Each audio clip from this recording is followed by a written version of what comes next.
জনপ্রিয় Henry beans series এর দ্বিতীয় বই 3:10 AM লিখেছেন নিক পিরগ। উঠে পড়, আর কত ঘুমাবি?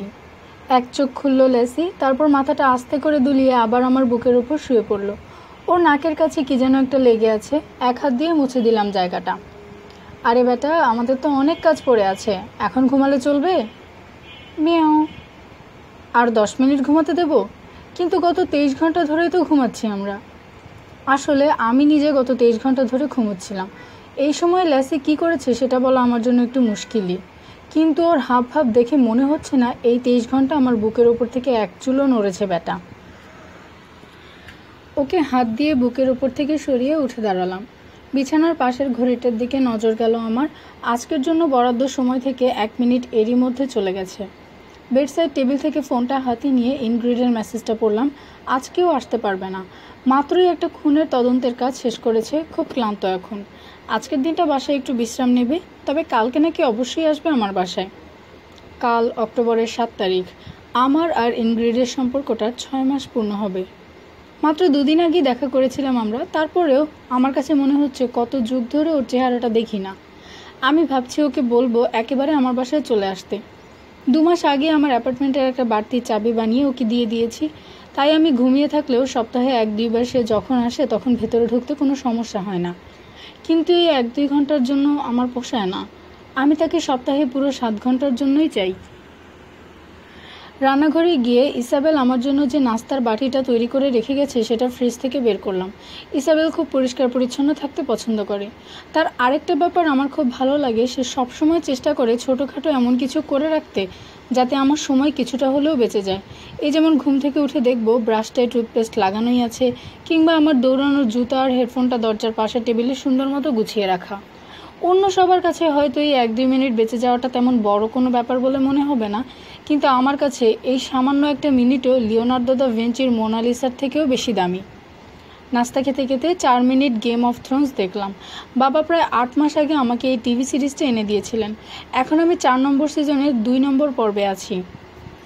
3:07-এর সময় শেয়ার মার্কেটে আমার স্টকগুলোর অবস্থা দেখলাম একবার। একটা উঠতি ফার্মাসিউটিক্যালস কোম্পানির কিছু শেয়ার কিনলাম। ঝুঁকি আছে একটু ব্যাপারটাতে, কিন্তু বলা যায় না, অনেক লাভও হয়ে যেতে পারে। এই সময় আমার স্কাইপ অ্যাকাউন্ট থেকে একটা নোটিফিকেশন এলো, বাবা ভিডিও কল করছেন। কী খবর তোমার, কেমন আছো? এই তো। আপনার পিঠের ব্যথার কী অবস্থা? আর বলো না, মনে হয় আরও বেড়েছে ব্যথাটা। আজকে আর না আসি আমি তাস খেলতে। কেমন? বাবার ইদানিং কী যেন হয়েছে, একটু অন্যরকম আচরণ করছেন তিনি আজকাল। এর আগের 2 সপ্তাহেও আসেননি। বাধ্য হয়ে অনলাইনেই পোকার খেলতে হয়েছে আমাদের। আর গত বুধবার তো পুরো খেলায় ভূত হয়ে গিয়েছিলাম তার কাছে হেরে, তাই আশায় ছিলাম আজ সেটা শোধ তুলব। একটা পেইন কিলার খেয়ে নিলেই তো হয়। আরে ওসব ওষুধে আমার কিছু হয় না, ডাক্তার ওষুধগুলো দেয় সেগুলো খেলে সারাদিন খালি ঘুম আসে, বললেন তিনি। বেচারা চেহারা দেখে বুঝতে পারছি খুব কষ্টে আছেন পিঠের ব্যথাটা নিয়ে। নিজেকে একটু হলেও দোষী মনে হলো ওনার এই পিঠের ব্যথাটার জন্য। কয়েক বছর আগে আমাকে ঘুমন্ত অবস্থায় কোলে করে 3 তলায় উঠাতে গিয়ে পড়ে গিয়েছিলেন, তখন থেকেই এই ব্যথাটা। যান, পেইন কিলারগুলো খেয়ে নেন, এরপর না হয় আরও 2-1 মিনিট কথা বলা যাবে। মাথা নেড়ে পর্দার সামনে থেকে অদৃশ্য হয়ে গেলেন তিনি। তার জায়গায় একটা বড় বাদামি রঙের মাথা পর্দা দখল করলো। আমার বাবার 160 পাউন্ড ওজনের ব্রিটিশ কুকুরটা। কিরে মার, লাইনটা শেষ করার আগেই ল্যাসি লাফ দিয়ে আমার কোলে উঠে পড়ল। ওদের দুজনের সামনাসামনি শেষ দেখা হয়েছে প্রায় 3 সপ্তাহ আগে। মার্ডক কর্তব্যটা বুঝলো না ল্যাসি আসলে বাবার বাসার টেলিফোনের উপরে বসে নেই, ওকে ল্যাপটপের পর্দায় দেখা যাচ্ছে। সে তার বিশাল থাবা দিয়ে পর্দায় থাবা মারতেই স্কাইপের কানেকশন চলে গেল। একটু পরই বাবা ফোন করে জানালেন মার্ডক তার ল্যাপটপটার 12টা বাজিয়ে দিয়েছে। তিনি এখন একটু ঘুমোতে যাবেন, আর জেগে থাকতে পারছেন না। এখন বাজে 3:09। বাকি সময়টা আমি একা একাই কার্ড খেলতে লাগলাম আর চিন্তা করতে থাকলাম কি করা যায় আজকের বাকি সময়টাতে। সপ্তাহে শুধু এই বুধবারে আমি ব্যায়াম করি না। একবার ভাবলাম বাইরে থেকে দৌড়ে আসি একটু। জানালার পর্দা সরিয়ে বাইরে উকি দিলাম। আলেকজান্দ্রিয়ায় এবার অক্টোবর মাসে বেশ বৃষ্টি হয়েছে। ল্যাম্পপোস্টের আলোয় চকচক করছে বাইরের ভেজা রাস্তা। সেই রাস্তার উল্টো দিকের বাড়িটার দিকে চোখ গেল একবার। জেসি ক্যালোমেট্রিক্সের চিৎকারটা শুনেছিলাম আজ থেকে প্রায় 6 মাস আগে। ব্যাপারটা শুরু হয়েছিল এক নির্দোষ ব্যক্তিকে খুনের দায়ে ফাঁসানোর মধ্য দিয়ে, আর শেষ হয় আরেকজনের কপালের মাঝখানে একটা বুলেট ঢুকে। শেষজন মানে জেসির আসল বাবা তো মারাই গেল মাথায় বুলেট লেগে, আরেকজন এখনও বহাল তবিয়তে এই দুনিয়া শাসন করে যাচ্ছেন, মানে আমাদের প্রেসিডেন্ট সাহেবের কথা বলছি আর কি। কনর সুলিভান জেসির খুনের কেসটাতে নির্দোষ প্রমাণ হওয়ার প্রায় 2 মাস পরে আমার ফোনটা আবার বেজে উঠেছিল। তখন বাজছিল 3:33। প্রেসিডেন্ট নিজেই ফোন দিয়েছিলেন। ওনার নাকি ঘুম আসছিল না রাতে, জানতেন এই সময় আর কেউ না হোক অন্তত আমি জেগে থাকবো। ওই দিন এটা ওটা নিয়ে প্রায় 10 মিনিট আলাপ হয় আমাদের। এর 1 মাস পরে আবার ফোন দিয়েছিলেন তিনি, আর এর 2 সপ্তাহ পরে তো একেবারে আমার বাসায় এসেই হাজির হলেন। হাতে ছিল 6টা বিয়ারের ক্যান। আমি বাবার সাথে প্রতি বুধবার রাতে পোকার খেলি, এটা ওনার জানা ছিল। আমাদের সাথে খেলতেই এসেছিলেন তিনি। এরপর প্রায় 3 মাস হয়ে গেছে, কিন্তু আর কোনো ফোন পাইনি ওনার কাছ থেকে। ঠিক করলাম আরও মিনিট 15 মতো গেম অফ থ্রোনস দেখে ল্যাসিকে নিয়ে বাইরে থেকে একটু হেঁটে আসবো। প্লে বাটনে টিপ দিতে যাব, ঠিক তখনই আমার ইমেল অ্যাড্রেসে নতুন একটা ইমেল আসার নোটিফিকেশন এলো। এখন বাজে 3:10। ihavehenrybeans@gmail.com। ঠিকানায় তেমন কিছু আসে যায় না, ওটা বিজ্ঞাপন সংক্রান্ত মেইল আসে বলতে গেলে। আর আমি জেগে থাকা অবস্থায় ইমেল খুব কমই আসে। খুলে দেখলাম মেইলটা এসেছে অ্যাডভান্সড সার্ভেইলেন্স অ্যান্ড ট্র্যাকিং অর্থাৎ AST থেকে। কারো ওপর নজরদারি করার জন্য এটি খুবই কার্যকর একটা প্রতিষ্ঠান। ইমেলটাতে শুধু 4টা শব্দ লেখা, তাকে খুঁজে পেয়েছি আমরা। মনে হলো যেন দম বন্ধ হয়ে যাবে আমার। ওরা আমার মাকে খুঁজে পেয়েছে। মাকে নিয়ে আমার সর্বশেষ স্মৃতিটা আমার 6ষ্ঠ জন্মদিনের সময়কার। আমার এখনও মনে আছে সেদিন আমি আগে থেকে অনেক বেশি আশাবাদী ছিলাম তার দেখা পাবো, কারণ এর আগে 2টো জন্মদিনে আমি তাকে কাছে পাইনি। তাই চোখ খুলে সবার আগে তাকে খুঁজি, কিন্তু বাবা ছাড়া আর কেউ ছিল না ঘরে। মা কোথায়? অফিসের একটা কাজে। বাক্যটা সবসময় একইভাবে শেষ হতো, একটু ব্যস্ত আছে সে। আমার মার চাকরিটা ছিল পৃথিবীর সবচেয়ে বিরক্তিকর চাকরিগুলোর মধ্যে একটি। অন্তত পিচ্ছি থাকতে আমি এমনটাই ভাবতাম। একজন ভূতাত্ত্বিকের চেয়ে ফালতু কাজ আর নেই। কিন্তু এটা মনে হওয়ার পেছনে আমার কাছে যুক্তিসঙ্গত কারণও ছিল। আমার মনে হতো যে পাথরগুলো নিয়ে মা সারাক্ষণ মেতে থাকতেন সেগুলো আমার প্রতিদ্বন্দ্বী। মার মনোযোগ আমার কাছ থেকে দূরে সরিয়ে রাখতো ওরা। কি এমন বিশেষত্ব ছিল ওগুলোর যে একজন মা তার সন্তানের চেয়ে বেশি গুরুত্ব দেবে ওদের, মাসের পর মাস দূরে থাকবেন? কিন্তু আরেকটু বড় হলে বুঝেছিলাম গুরুত্ব অবশ্যই আছে, কারণ মা আসলে শুধু পাথর নিয়ে গবেষণাই করতেন না, তার কাজ ছিল তেলের খনি অনুসন্ধান করা। এর জন্য কোম্পানিগুলো তাকে মাস শেষে মোটা অঙ্কের বেতন দিত, ফলে বাবাকে আলাদাভাবে আর কোনো কাজ করতে হতো না। আমার দেখাশোনা করে আর টুকটাক লেখালেখি করেই দিন চলে যেত তার। কিন্তু ওই দিন বাক্যটা শেষ হয়েছিল অন্যভাবে। মোটেও ব্যস্ত নয় সে। সাথে সাথেই মা একটা মিকি মাউসের কেক নিয়ে আমার ঘরে প্রবেশ করেছিলেন। কেকের উপরে একটা নীল রঙের মোমবাতি। মোমবাতির আলোটা গিয়ে পড়েছিল তার মুখের ওপর। মার সবুজ চোখ দুটো আরও উজ্জ্বল দেখাচ্ছিল তখন। তবে তাকে কেমন যেন একটু গম্ভীরও লাগছিল। আমার মনে হয় তিনি হয়তো ততদিনে ঠিক করে ফেলেছিলেন আমাদের সাথে আর থাকবেন না। ফু দিয়ে মোমবাতিটা নেভানোর পর বাবা আর মা আমার উপহারটা হাজির করলেন আমার সামনে। নিজের চোখকে বিশ্বাস করতে পারছিলাম না আমি। লাল রঙের একটা সাইকেল, ঠিক যেমনটা আমি চেয়েছিলাম মনে মনে। বাবা, আমি এখনই সাইকেল চালানো শিখতে চাই। স্বভাবতই আমি ভেবে নিয়েছিলাম বাবাই হয়তো আমাকে শেখাবেন কিভাবে সাইকেল চালাতে হয়, কারণ প্রতিদিন ঘুম থেকে ওঠার পর তিনিই আমাকে 20 মিনিট করে ইতিহাসের নানান বিষয় পড়ান কিংবা শেখান কিভাবে বানান করে পড়তে হয়। এরপর হয়তো আমরা 20 মিনিট ফুটবল খেলা প্র্যাকটিস করি, শিখি কিভাবে বেসবল খেলার সময় ব্যাট ঘোরাতে হয়। সত্যি বলতে স্বাভাবিক জীবনযাপনের প্রতিটি জিনিস বাবাই আমাকে শিখিয়েছেন। আসলে এ ব্যাপারে আমার চেয়ে তোমার মার অভিজ্ঞতাই বেশি, তিনি হেসে জবাব দিয়েছিলেন সেদিন। বাবা ততদিনে নিশ্চয়ই আঁচ করতে পেরেছিলেন মা আমাদের ছেড়ে চলে যাবেন, কারণ মার ওই সবুজ চোখ জোড়ার দিকে তাকালেই তিনি সব বুঝে যেতেন। ছোটবেলায় আমারও এরকম একটা সাইকেল ছিল, মা বলেছিলেন আমাকে। এরপরে 30 মিনিট ধরে মা আমাকে রাস্তার ল্যাম্পপোস্টের আলোয় শিখিয়েছিলেন কিভাবে সাইকেল চালাতে হয়। বাবা এখনও মার্ডককে নিয়ে সেই রাস্তার পাশের বাড়িটাতেই থাকেন। মা আমাকে সাইকেলের সিটটা ধরে ঠেলে ছেড়ে দিচ্ছিলেন। কিছুক্ষণের মধ্যেই আমি শিখে যাই কিভাবে সাইকেলের ভারসাম্য রাখতে হয়। মা শেষবারের মতো সাইকেলের সিটটা সামনের দিকে একবার ঠেলে দিয়ে আমাকে ছেড়ে দিলেন। আসলে সাইকেলটা ছাড়ার সাথে সাথে তিনি আমাদেরও যে ছেড়ে দিচ্ছিলেন সেটা আমি তখনও বুঝে উঠতে পারিনি। সাইকেলটা নিয়ে এক চক্কর দেওয়ার পর আমি যখন ফিরে আসি তখন দেখি মা নেই, বাবা আমার জন্য অপেক্ষা করছেন। মা কোথায় গেল? একটা জরুরি ফোন এসেছিল, বাবা ক্লান্ত স্বরে জবাব দিয়েছিলেন। ওটাই ছিল মার সাথে আমার শেষ দেখা। এর পরের বছরগুলোতে বেশ কয়েকবার আমি মায়ের ব্যাপারে বিভিন্ন কথা জানতে চেয়েছি বাবার কাছে, কিন্তু কিছুই বের করতে পারিনি তার কাছ থেকে। আরে রাখো তো তার কথা, যে গেছে সে গেছে, তার কথা ভেবে ভেবে সময় নষ্ট করো না, এভাবেই জবাব দিতেন বাবা আমার প্রশ্নগুলোর। একদিক দিয়ে তার কথা ঠিকই ছিল, কারণ একবার মা সম্পর্কে চিন্তা করা শুরু করলে আমি একরকম ঘোরের মধ্যে চলে যেতাম। ঘোর কাটতে কাটতে দেখতাম 1 ঘন্টা আমার জন্য পুরো একটা দিন পার হয়ে গেছে। আমি যদি স্বাভাবিক কেউ হতাম তাহলে শুধু একদিন কেন, মাসের পর মাস, বছরের পর বছর মার কথা ভাবলেও কোনো ক্ষতি হতো না, বরং আমার বয়সী অন্য কেউ হলে এ কাজই করতো। কিন্তু আমি যে স্বাভাবিক কেউ না। প্রতিদিন আমার জন্য মাত্র 60 মিনিট বরাদ্দ থাকে, আর এই 60 মিনিট আমি কিভাবে কাটাবো তা একমাত্র আমিই ঠিক করি। অন্য কারোর অধিকার নেই আমার কাছ থেকে এগুলো ছিনিয়ে নেওয়ার, তা সে যে কেউই হোক না কেন। তাই আমার চারদিকে গড়ে তুলেছে অদৃশ্য এক দেয়াল। সেই দেয়াল ডিঙিয়ে আমার কাছে আসার সাধ্য এমনকি মারও নেই। অন্তত এতদিন আমি এমনটাই ভেবেছিলাম। 5 বছর আগে শেয়ার মার্কেটে কিছু স্টক কিনতে গিয়ে হঠাৎ আমার চোখে পড়ে যায় একটা পেট্রোলিয়াম কোম্পানির নাম, GGU। আমি যখনই মাকে জিজ্ঞেস করতাম তিনি কোন কোম্পানিতে চাকরি করেন, তিনি বলতেন গ্লোবাল জিওলজিস্ট আনলিমিটেড, সংক্ষেপে GGU। কোনো কোম্পানির স্টক কেনার আগে আমি সবসময় সেই কোম্পানি সম্পর্কে খোঁজখবর নিই, কিন্তু এই কোম্পানির ওয়েবসাইটে খোঁজ নিতে গিয়ে একটা বড়সড় ধাক্কা খেলাম, কারণ সেখানে লেখা ছিল 1987 সালে কোম্পানিটা প্রতিষ্ঠিত হয়েছে, অথচ আমার মা আমাদের ছেড়ে চলে গিয়েছিলেন 1984 সালে।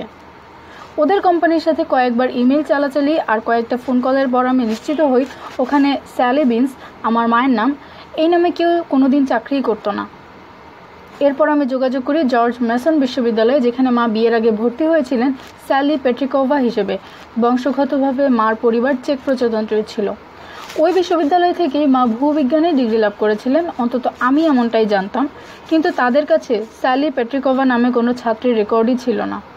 মা আমাকে বলেছিলেন তার বাবা মারা গিয়েছেন বহু আগেই, কিন্তু তার মা বেঁচে আছেন, চেক প্রজাতন্ত্রেই বাস করছেন, নাম ডেনিজা পেট্রিকোভা। আমি ওখানে খোঁজ নিয়ে 2জন ডেনিজা পেট্রিকোভা সম্পর্কে জানতে পারি, কিন্তু তাদের মধ্যে কারোরই কোনো কন্যা সন্তান ছিল না। তখনই আমি অ্যাডভান্সড সার্ভেইলেন্স অ্যান্ড ট্র্যাকিং মানে ASTর সাথে যোগাযোগ করি, আর প্রতি মাসে তাদের অ্যাকাউন্টে $5000 করে দিতে থাকি স্যালি বিন্সকে খুঁজে বের করার জন্য।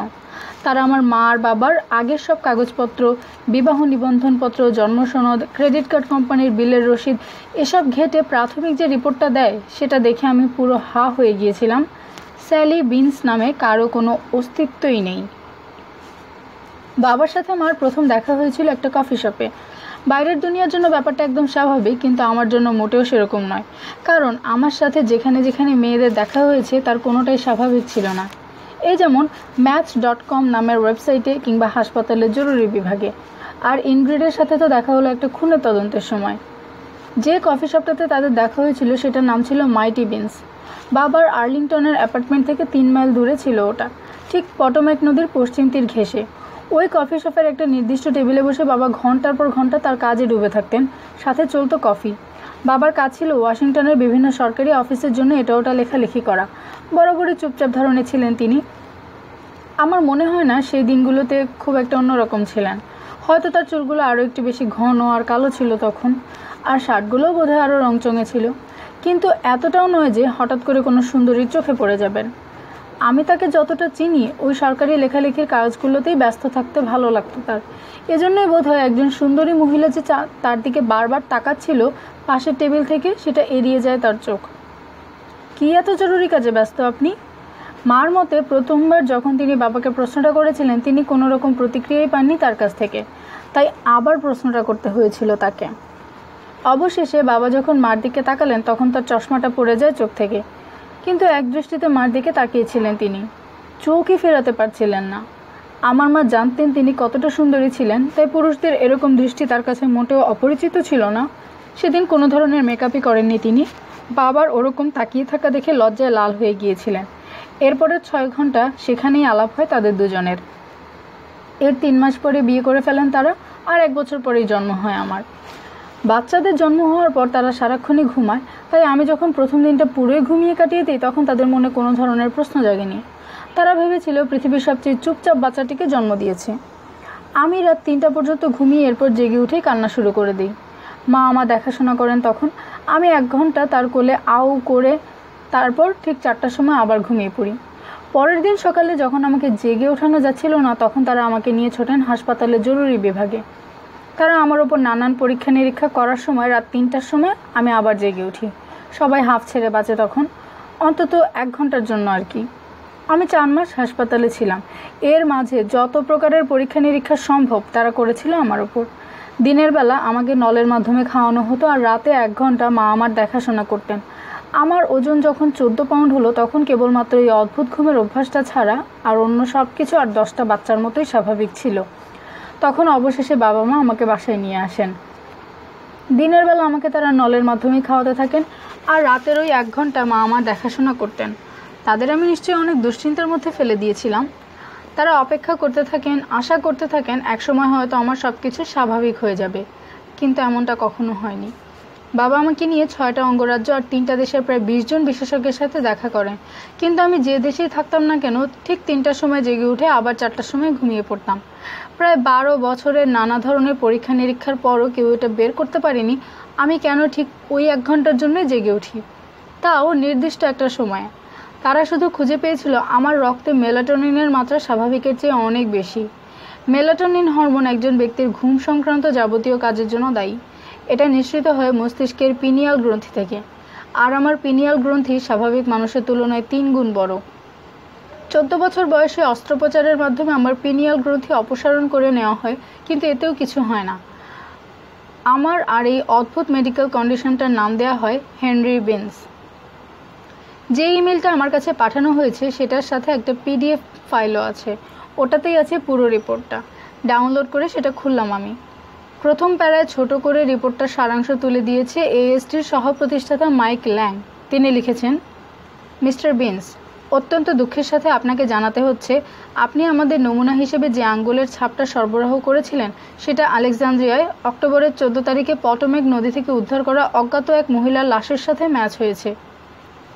আমি জানি খবরটা পড়ে আমার ভেঙে পড়া উচিত, কিন্তু আমি সেরকম কোনো কিছুই অনুভব করলাম না। মার সাথে আমার খুব কম স্মৃতিই আছে। তার সম্পর্কে যা কিছু জানি তার সবই বাবার কাছ থেকে শোনা, আর তিনি বেশিরভাগ সময় এই ব্যাপারটা এড়িয়ে যেতেন। গত 30 বছর ধরে এমনটাই হয়ে আসছে। বিগত 10 বছর ধরে আমি বাবার সামনে মার সম্পর্কে একটা কথাও উচ্চারণ করিনি। আমার মাথায় নানা বিষয় ঘুরতে থাকে। মনে হতে থাকে মা পানিতে লাফ দেওয়ার আগে কি ভাবছিলেন। তিনি হয়তো আমার কথা ভাবছিলেন, যার সাথে তার দেখা হয় না 30 বছর ধরে। হয়তো চিন্তা করছিলেন আমি কত বড় হয়েছি, কিংবা আমার অসুখটা হয়তো সেরে গেছে। রিপোর্টে এক মর্গের ফোন নম্বর দেয়া আছে, ওখানে মার মৃতদেহ রাখা আছে এখন। এর পরের পৃষ্ঠায় সরকারি আঙ্গুলের ছাপের যে ডাটাবেস রয়েছে সেটার একটা স্ক্রিনশট। বাম দিকের ছাপটা আমার সরবরাহ করা, যেটা আমি উদ্ধার করেছিলাম বাবা মার ঘরের একটা পুরনো ফুলদানি থেকে, আর ডান দিকের ছাপটা হচ্ছে অজ্ঞাতনামা সেই মহিলার। এর নিচে নানা হিজিবিজি সংখ্যা লেখা, কিন্তু যে জিনিসটা আমি খুঁজছিলাম সেটা একদম নিচে। 2টো আঙ্গুলের ছাপ 100% মিলে গেছে। এরপরের পৃষ্ঠায় গিয়ে আমি আসলেও অবাক হয়ে গেলাম। এএসটির নিশ্চয়ই খুব বড় পর্যায়ের সাথে যোগাযোগ আছে, নইলে এত তাড়াতাড়ি ময়নাতদন্তের রিপোর্ট তারা কোনোভাবেই উদ্ধার করতে পারতো না। রিপোর্টটা আমি দ্রুত পড়তে থাকি। ধরে নিয়েছিলাম মৃত্যুর কারণ হিসেবে লেখা থাকবে পানিতে ডুবে মারা গেছে, দুর্ঘটনা কিংবা আত্মহত্যা, তাই এই শব্দগুলোই খুঁজতে লাগলাম। কিন্তু এরকম কিছুই লেখা নেই রিপোর্টে। কারণ মা আত্মহত্যা করেননি, তাকে খুন করা হয়েছে। মিয়াও। না, আমি ওকে ফোন দেব না এখন। মিয়াও। হ্যাঁ, আমি জানি আমার মাকে আলেকজান্দ্রিয়াতে খুঁজে পাওয়া গেছে, আর আমার গার্লফ্রেন্ড আলেকজান্দ্রিয়ার পুলিশ ডিপার্টমেন্টেই কাজ করে। মিয়াও। উফ, বুঝলাম, সে একজন হোমিসাইড ইনভেস্টিগেটর। মিয়াও। এটা আমি ভালো করে জানি হোমিসাইড ইনভেস্টিগেটররা খুনের তদন্তের জন্যই কাজ করে, আর আমার মা খুন হয়েছেন। আচ্ছা, তুই আগের বাসাটাতে সারাদিন কি করতি বলতো? খুব ক্রাইম পেট্রোল দেখতি নাকি? মিয়াও। কি? Criminal minds? মিয়াও। তোকে একবার বললাম না এখন ফোন দেবো না ওকে, কাল তো দেখা হবেই আমাদের, এখন চুপ করে বসে থাক। মিয়াও। না, তোকে কোল্ড কফি খাওয়াতে পারবো না এখন। ঘড়ির দিকে তাকালাম, এখন বাজে 3:23।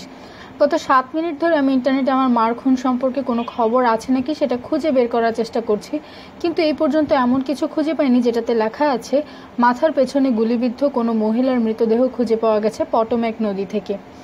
আসলে কোনো কিছু যে খুঁজে পাবো এমনটা আশাও করিনি অবশ্য, কারণ আলেকজান্দ্রিয়া ওয়াশিংটন ডিসি থেকে মাত্র 15 মিনিটের দূরত্বে, তাই রাজনীতিবিদদের বাইরে অন্য কারো সম্পর্কে কোনো খবর খুব কমই গুরুত্ব পায় এখানকার নিউজ পোর্টালগুলোতে। মিয়াও। আচ্ছা বাবা, আচ্ছা, করছি ফোন। ফোনটা হাতে নিয়ে ইনগ্রিডের নম্বরে ডায়াল করলাম। 3বার রিং হওয়ার পর ফোনটা ধরলো সে। কি খবর হেনরি? গলা শুনেই বুঝতে পারলাম সে কতটা ক্লান্ত। তোমাকে এত রাতে জাগানোর জন্য দুঃখিত। আরে ব্যাপার না, তোমার সকাল কেমন গেল আজকে? ইনগ্রিডের মতে আমার জেগে ওঠার পর প্রথম 20 মিনিট হলো সকাল, এর পরের 20 মিনিট বিকেল, আর শেষ 20 মিনিট হচ্ছে রাত। আজকের সকালটার তুলনায় অনেক বেশি ভালো সময় কাটিয়েছি আমি আগে। ফোনের ওই প্রান্ত থেকেও বুঝতে পারলাম ওর চোখ দুটো বড় হয়ে গেছে। কিছু হয়েছে নাকি আবার? এর আগে আমি আমার মার সম্পর্কে তেমন কোনো কথা খুলে বলিনি ওকে, তাই এরপরে 4 মিনিটে ওর কাছে সব কিছু ব্যাখ্যা করে গেলাম। মার চাকরির কথা, এএসটি রিপোর্ট আর অজ্ঞাত পরিচয় এক মহিলার সাথে মার আঙ্গুলের ছাপ মিলে যাওয়ার ঘটনা, কিছুই বাদ দিলাম না। ফোনে ইনগ্রিডের চাদরের খসখসানির শব্দ শুনে বুঝলাম সে উঠে বসছে। আমি দুঃখিত জান্টু। আরে আমি অতটা দুঃখিত নই, তাকে তো আমি ভালো মতো চিনতামও না, বললাম তাকে। আর যতটুকু চিনতাম তার পুরোটাই মিথ্যে। তবুও তিনি তো তোমার মা। কিন্তু আমি এসব নিয়ে চিন্তা করতে চাচ্ছিলাম না, তাই কথা ঘোরানোর জন্য জিজ্ঞেস করলাম, আচ্ছা মাকে তো আলেকজান্দ্রিয়াতেই খুঁজে পাওয়া গেছে, তুমি কি কিছু শুনেছো তোমার অফিসে? না, আমি অন্য একটা কেস নিয়ে অনেক বেশি ব্যস্ত এখন, কারোর সাথে কথা বলার সময়ও নেই আমার আর রবির। ইনগ্রিডের আগের সহযোগী প্রেসিডেন্টকে খুনের দায়ে ফাঁসিয়েছিল, মাথায় গুলি খেয়ে সে এখন সব কিছুর ঊর্ধ্বে। রবি হচ্ছে তার নতুন সহযোগী। আচ্ছা, আমাকে কয়েক জায়গায় ফোন করতে দাও, সব কিছু খুঁজে বের করছি। আমি কিছু করতে বলার আগেই ইনগ্রিড বলল, তোমার কোনো তুলনা হয় না। জানি। ফোনটা রেখে দিলাম। এখন বাজে 3:31। ল্যাসির গলায় লাগানো 10 ফিট লম্বা চেইনটা টান টান হয়ে আছে। ব্যাটা একটা গাছ বেয়ে ওপরে ওঠার আপ্রাণ চেষ্টা করছে এখন। আমি ওকে টেনে নামালাম গাছটা থেকে। আজকে তুই ব্যথা পেলে তোকে সেবা করার মতো সময় নেই আমার। ল্যাসির একটা বদ অভ্যাস হচ্ছে ওর সমান অন্য কোনো জীবজন্তু দেখলেই তার সাথে মারামারি শুরু করে দেয়। এই যেমন অন্য কোনো বিড়াল কিংবা বেজি, মাঝে মাঝে কাটা গাছের সাথেও লেগে যায় ওর। কিন্তু বেশিরভাগ সময় হেরে ভূত হয়ে যায় ব্যাটা, আর বাকি সময়টা আমার কাটাতে হয় ওকে পরিষ্কার করতে করতে কিংবা ওর গা থেকে কাটাগুলো টেনে বের করার কাজে। অবশেষে সে গাছে ওঠার চেষ্টায় ক্ষান্ত দিয়ে আবার রাস্তায় ফিরে আসলে আমরা পূর্ব দিকে হাঁটা দিলাম। আমি একটা রেইনকোট পরে আছি ঝিরিঝিরি বৃষ্টি থেকে বাঁচার জন্য, কিন্তু ল্যাসির গায়ে কিছু না থাকায় ওর লোমগুলো ভিজে চকচক করছে। রাস্তার জায়গায় জায়গায় জমে আছে পানি। এরকম বড়সড় একটা গর্ত দেখে মহানন্দে ওটাতে লাফ দেওয়ার আগেই কোনো মতে চেইন ধরে ল্যাসিকে থামালাম আমি রাস্তা পার হওয়ার সময়, নইলে ভিজে পুরো চুপচুপে হয়ে যেত। মিয়াও। কি, আমার সাথে এটা কোনো মজা নেই? আচ্ছা, এটা তোকে জানিয়ে রাখি, ঘুম থেকে উঠে যখন দেখি তুই তোর ভেজা শরীরটা নিয়ে আমার উপর শুয়ে আছিস, আমিও কোনো মজা পাই না, বুঝলি? আমি জানি ও পানিতে গড়াগড়ি খেতে কতটা ভালোবাসে, আর সেজন্য বেশিরভাগ সময় একটু গড়াগড়ি করতেও দিই ব্যাটাকে, কিন্তু আজকে তাড়া আছে আমার। 1 মিনিট পরে আমরা পটোম্যাক নদীর ওপর একটা ব্রিজে উঠে গেলাম। নিচ দিয়ে বয়ে চলেছে নদীর পানি। 100 মাইল দূরে আরেকটা পাথরের ব্রিজ দেখা যাচ্ছে নদীর ওপর। 3টা গাড়ি সাঁই সাঁই করে চলে গেল ওটার ওপর দিয়ে। আচ্ছা, মার লাশটা গাড়িটা নিয়ে এসেছিল সেটাও কি এই ব্রিজের উপর দিয়ে গিয়েছিল, নাকি ব্রিজের উপর গাড়িটা পার্ক করার পর তার লাশটা গাড়ির পেছনের ট্রাঙ্ক থেকে বের করে ওপর থেকে ফেলে দিয়েছিল ওরা? হয়তো তাকে মেরে ফেলা হয়েছিল এখান থেকে অনেক দূরে কোনো জায়গায়। কে জানে পটোম্যাক নদী কত দূর থেকে ভাসিয়ে এনেছে তার লাশটাকে। ময়নাতদন্তের রিপোর্টে লেখা ছিল মার মৃত্যু হয় তার লাশটা খুঁজে পাওয়ার প্রায় 24 থেকে 48 ঘন্টা আগে। সোমবারে পাওয়া যায় তার লাশ, তার মানে সপ্তাহের শেষ দিকে তাকে খুন করা হয়। উত্তর দিকে আরও কিছু দূর থেকে হেঁটে গেলাম ল্যাসি আর আমি। অভ্যাসবশত একটা ড্রেন পাইপের উপরে এসে থেমে নিচের দিকে উকি দিলাম। পাইপটা প্রায় 6 ফুটের মতো লম্বা হবে। বৃষ্টির পানি স্রোতের মতো বের হচ্ছে ওখান থেকে। 6 মাস আগে একদল গুন্ডার হাত থেকে বাঁচার জন্য এই পাইপটার ভেতর প্রায় 20 মিনিট কাটাই আমি। ধরা পড়লে আমার অবস্থা মার মতোই হতো। আচ্ছা, মা কি ভয় পেয়েছিলেন মারা যাওয়ার আগে, যেমনটা আমি পেয়েছিলাম সেই রাতে? তিনি কি এটা জানতেন কেউ তার পিছু নিয়েছে? তার সম্পর্কে আমি হয়তো বেশি কিছু মনে করতে পারি না, কিন্তু তার বুদ্ধিদীপ্ত সবুজ চোখ জোড়ার কথা স্পষ্ট মনে আছে আমার এখনও। তাকে খুন করতে নিশ্চয়ই বেগ পেতে হয়েছে খুনিকে। আমার ফোনটা বেজে উঠল এ সময়। ইনগ্রিড ফোন দিয়েছে। ফোনটা কানে ঠেকাতে ঠেকাতে ল্যাসিকে নিয়ে বাড়ির পথে হাঁটা দিলাম। এতক্ষণে 3:46 বেজে গেছে। কেসটা ওয়াকারের হাতে পড়েছে। চার্লি ওয়াকার হচ্ছে একজন হোদকা পুলিশ অফিসার। পুলিশ ডিপার্টমেন্টে তার পরিচিত কেউ আছে, না হলে এখনও তাকে ট্রাফিক কন্ট্রোলের কাজ করতে হতো। অন্তত ওর সম্পর্কে ইনগ্রিডের ধারণা এরকমই। ওয়াকারের অভ্যাস হচ্ছে সব কিছু বাড়িয়ে বাড়িয়ে বলা। এই রাত 3টার সময় ঘুম থেকে উঠে কথা বলার ব্যাপারে প্রথমে তেমন একটা আগ্রহ ছিল না তার, কিন্তু ওর বিরুদ্ধে যে ডিপার্টমেন্টে অবৈধ বেটিং ধরার গুঞ্জন উঠেছে সেটা মনে করিয়ে দিতে কথা বলার ব্যাপারে হঠাৎ আগ্রহী হয়ে ওঠে সে। মাথা নেড়ে সামনে হাঁটতে লাগলাম আমি ল্যাসিকে নিয়ে গুড়ি গুড়ি বৃষ্টির মধ্যে। কিন্তু কথা হচ্ছে ওর কাছে বেশিক্ষণ ছিল না কেসটা। ও ঘটনাস্থলে পৌঁছানোর 30 মিনিটের মধ্যে স্যুট পরা একজন এসে কাঁধে টোকা দেয়। FBI এর লোক? না, হোমল্যান্ড সিকিউরিটি। আমি যেখানে ছিলাম সেখানেই দাঁড়িয়ে পড়লাম। ল্যাসের গলার চেইনে টান লাগায় সেও থমকে গেল। হোমল্যান্ড সিকিউরিটি হচ্ছে আমাদের দেশের সবচেয়ে বড় জাতীয় নিরাপত্তা রক্ষা সংস্থা।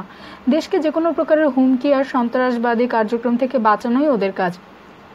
হোমল্যান্ড সিকিউরিটির লোক?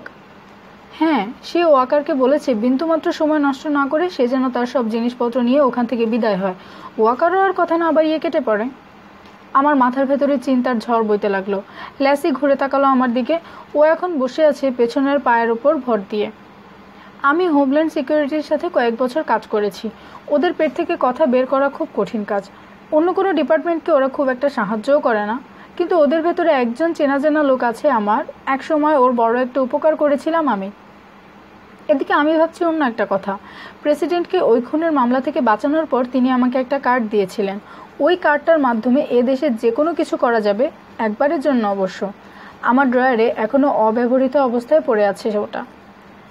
তো আরেকজনকে ফোন করে ঘুম থেকে ডেকে তুলি আমি। ইনগ্রিড বলতে থাকলো, ওকে আমি তোমার মার কথা জিজ্ঞেস করি, মানে যার লাশ উদ্ধার করা হয়েছে সোমবার পটোম্যাক নদী থেকে, কিন্তু সে অস্বীকার করে বলে সে নাকি এ ব্যাপারে কিছুই শোনেনি। তখন আমি তাকে আগের কথাটা মনে করিয়ে দিই। সত্যি? নিশ্চয়ই খুব বড়সড় কোনো উপকার করেছিল লোকটার। হ্যাঁ, যাই হোক, তখন ওর গলার সুর বদলে যায়। একটু পরে অন্য একটা ফোন থেকে কল দেয় আমাকে, যেটাতে কেউ আড়ি পাততে পারবে না। তখন সে আমাকে বলে কিভাবে সোমবার সকালে 4 নম্বর রেড অ্যালার্ট পায় তারা। 4 নম্বর রেড অ্যালার্ট? হ্যাঁ, এটা আমাদের ডিপার্টমেন্টগুলোর মধ্যে ব্যবহৃত হওয়া একটি সংকেত। 4 নম্বরটা হচ্ছে সর্বোচ্চ বিপদের জন্য, আর রেড হচ্ছে, আমি জানি ও কি বলতে যাচ্ছে, তাও কথাটা শুনে কষ্ট না পেয়ে থাকতে পারলাম না, সন্ত্রাসবাদের জন্য। ইনগ্রিডকে বিদায় জানিয়ে ফোনটা কেটে দিলাম। ল্যাসি চেইনে টান দিতে লাগলো। আরে যাচ্ছি তো বাসায়, 1 সেকেন্ড। মিয়াও। আমি পাত্তা দিলাম না ওকে। নিজেকে আগে কখনো এতটা অসহায় মনে হয়নি। মনে হচ্ছে যেন দৌড়তে শেখার আগে কেউ আমাকে উসাইন বোল্টের সাথে অলিম্পিকের ময়দানে দাঁড় করিয়ে দিয়েছে। একজন সন্ত্রাসী? আমার মা একজন সন্ত্রাসী ছিলেন? 9/11-এর ঘটনার কথা মনে পড়ে গেল। সেদিন রাত 3টায় ঘুম থেকে ওঠার পরে আমি আমার স্বাভাবিক কাজকর্ম নিয়ে ব্যস্ত ছিলাম। এ ব্যাপারে আমার কোনো ধারণাই ছিল না 18 ঘন্টা আগে টুইন টাওয়ারে দুইটা প্লেন আছড়ে পড়েছে।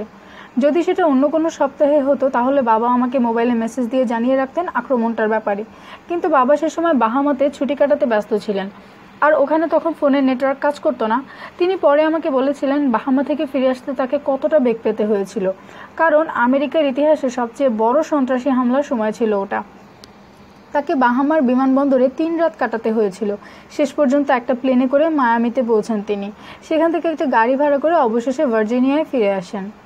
টুইন টাওয়ার আক্রমণের খবরটা আমি কোনো টিভি চ্যানেলেও দেখিনি, কারণ আমার হাতে এত সময় নেই। আমি সেটা জানতে পারি আমার ট্রেড অ্যাকাউন্টে লগ ইন করার পর, কারণ শেয়ার মার্কেটে বড়সড় ধস নামে ওই ঘটনার কারণে। একদিনের প্রায় $5,000 হারাই আমি। ওই দিন বাকি সময়টা আর এর পরের 4 দিন 9/11-এর ব্যাপারে বিভিন্ন খবর ঘেটে কাটাই। আমি ইনগ্রিডকেও একবার জিজ্ঞেস করেছিলাম 9/11-এর ঘটনাটা টিভিতে দেখার জন্য সে কত সময় কাটিয়েছিল। উত্তরে সে বলেছিল প্রথম সপ্তাহেই প্রায় 50 ঘন্টা বসেছিল টিভি সেটের সামনে। 50 ঘন্টা? আমার জন্য 50 দিনের সমান। আমি জানি ওরকম ঘটনা সচরাচর ঘটে না, আর ঘটলেও সেটা সরাসরি ক্যামেরায় রেকর্ড করা থাকে খুব কমই। তাই টুইন টাওয়ার ধসে পড়ার ভিডিওটা নিয়ে সারা পৃথিবীতে হুল্লোড় পড়ে গেছিল। কিন্তু 4 দিন টিভিতে একই জিনিস দেখার পর আমি অন্যদিকে মনোযোগ দিই। আমার জন্য ওটুকুই যথেষ্ট। যদিও অন্য সবার মতো আমিও ওই সন্ত্রাসীদের উপর ভীষণ ক্ষুব্ধ হয়েছিলাম, মানসিকভাবে কষ্টও পেয়েছিলাম অনেক। টুইন টাওয়ারের লোকগুলোর তো কোনো দোষ ছিল না। না জানি কতজন ছেলে মেয়ের মা বাবার ফিরে যায়নি ওদের কাছে। কিন্তু এখন এটা আমি কি শুনলাম? আমার মা একজন সন্ত্রাসী ছিলেন? আমার মাও ওই হারামিদেরই একজন? মিয়াও মিয়াও মিয়াও। কি হয়েছে আবার? মিয়াও। আমি ঘড়ির দিকে তাকালাম। এখন বাজে 3:57। ল্যাসের দিকে তাকালাম। দৌড়তে? দুজনই প্রাণপণে দৌড়ানো শুরু করলাম। আমার বাসা থেকে প্রায় 1.25 মাইল দূরে আছি এখন। 1 মাইল দৌড়তে আমার সময় লাগে অন্তত 7 মিনিট। যদি রাস্তার মাঝখানে ঘুমাতে না চাই তাহলে এখন আমাকে এর চেয়েও জোরে দৌড়াতে হবে। কংক্রিটের শক্ত রাস্তা ধরে দৌড়াতেই থাকলাম। ঘড়ির দিকে এক নজর বুলিয়ে দেখি 3:58 বাজে। আমার বাসার রাস্তাটার কাছে পৌঁছে গেছি প্রায়। ল্যাসিও আমার সাথে সমান তালে দৌড়াচ্ছে। ওর দিকে না তাকিয়েও এটা বুঝতে পারলাম ওর চোয়ালও আমার মতো শক্ত হয়ে আছে রাস্তার দিকে মনোযোগ দেওয়াতে। একটা কফি শপ আর একটা লন্ড্রি পার হয়ে গেলাম। আমার বাসাটা দেখা যাচ্ছে 8 ব্লক দূরে। ভাবলাম একবার ইনগ্রিডকে ফোন দিয়ে জানিয়ে রাখি আমি সময় মতো বাসায় পৌঁছতে পারিনি, সে যাতে এখানে এসে আমাকে খুঁজে বের করে। কিন্তু সে সময়ও নেই এখন। ঘড়ির মিনিটের ঘরটা 58 থেকে 59 হয়ে গেল। এখনও সময় আছে, মনে হচ্ছে আমি পারবো। 45 সেকেন্ডের মধ্যে আমাকে আরও 50 কদম দৌড়তে হবে। এরপর 3 তলা সিঁড়ি বেয়ে উঠে আমার দরজাটাও খুলতে হবে। 20 সেকেন্ড পর আমি আর ল্যাসি সিঁড়ি বেয়ে উপরে ছুটছি। আশেপাশে তাকিয়ে শোবার মতো জায়গাও খুঁজতে লাগলাম। আমি চাই না ঘুম থেকে উঠে নিজেকে আবার হাসপাতালে আবিষ্কার করতে। যখন জরুরি বিভাগের নার্সরা আমাকে ক্রিসমাসের সময় শুভেচ্ছা কার্ড পাঠানো শুরু করে তখন বুঝবেন আপনার আসলেও সমস্যা আছে। এর আগে 6 বার মাথা ফেটেছে, 2 বার ভেঙেছে হাত, আর একবার পাঁজরের হাড় ভেঙে ফুসফুসের সাথে লেগে গেছিল আমার। অসংখ্য সেলাইয়ের কথা না হয় বাদই দিলাম, এসবই গত 8 বছরের হিসেব মাত্র। 3 তলার হলওয়েতে পৌঁছে গেছি। আমরা পারবো। চাবিটা এরই মধ্যে আমার হাতের মুঠোয় চলে এসেছে। তালায় চাবিটা ঢুকিয়ে দরজার হ্যান্ডেল ধরে মোচড় দিলাম। আসলে দরজাটা খুলে না গেলেই বোধহয় ভালো হতো, তাহলে আমি হলওয়ের কার্পেটের উপরেই ঢলে পড়তাম। কিন্তু দরজাটা আধ খোলা হয়ে থাকলে আমি ভেতরের শক্ত কাঠের মেঝের উপর মুখ থুবড়ে পড়তাম আড়াআড়িভাবে। অন্তত মনে মনে এই দৃশ্যের কথাই কল্পনা করে রেখেছিলাম। কিন্তু ঘুম থেকে উঠে দেখি আমি কাঠের মেঝেতে নয়, আমার লিভিং রুমের কার্পেটের উপর পড়ে আছি। মাথার নিচে একটা বালিশ আর শরীরটা কম্বল দিয়ে মোড়ানো। পাশে কফি টেবিলের উপর 1 গ্লাস পানি আর 3টা অ্যাডভিল রাখা।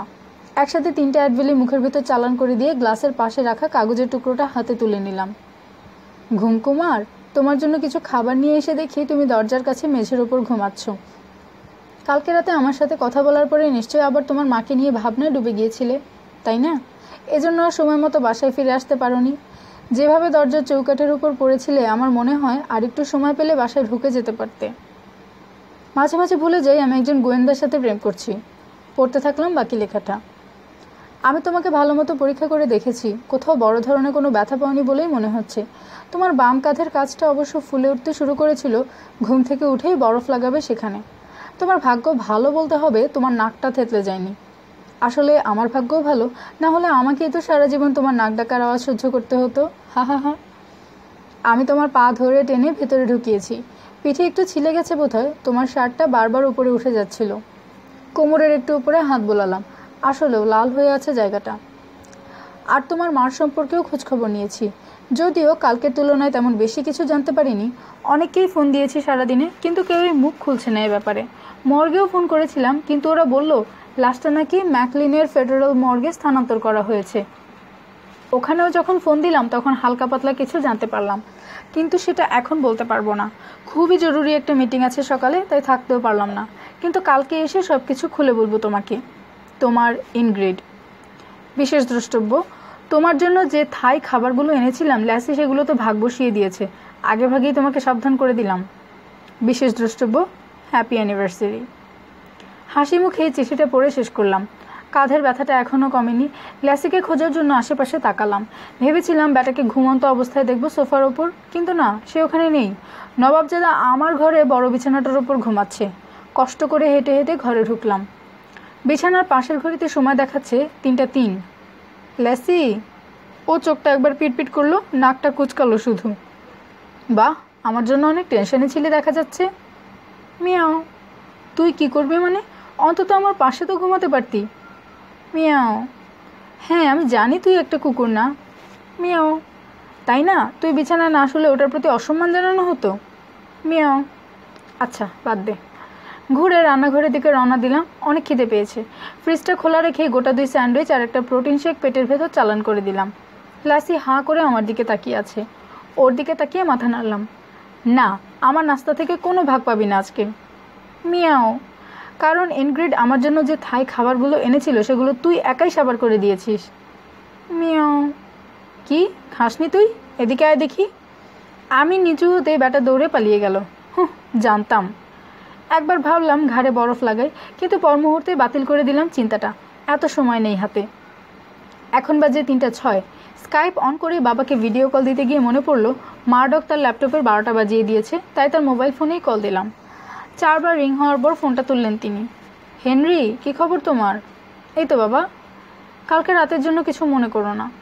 আরে বাদ দিন, এরকম হয় মাঝে মাঝে। মার্ডক কি এখনও বাইরে?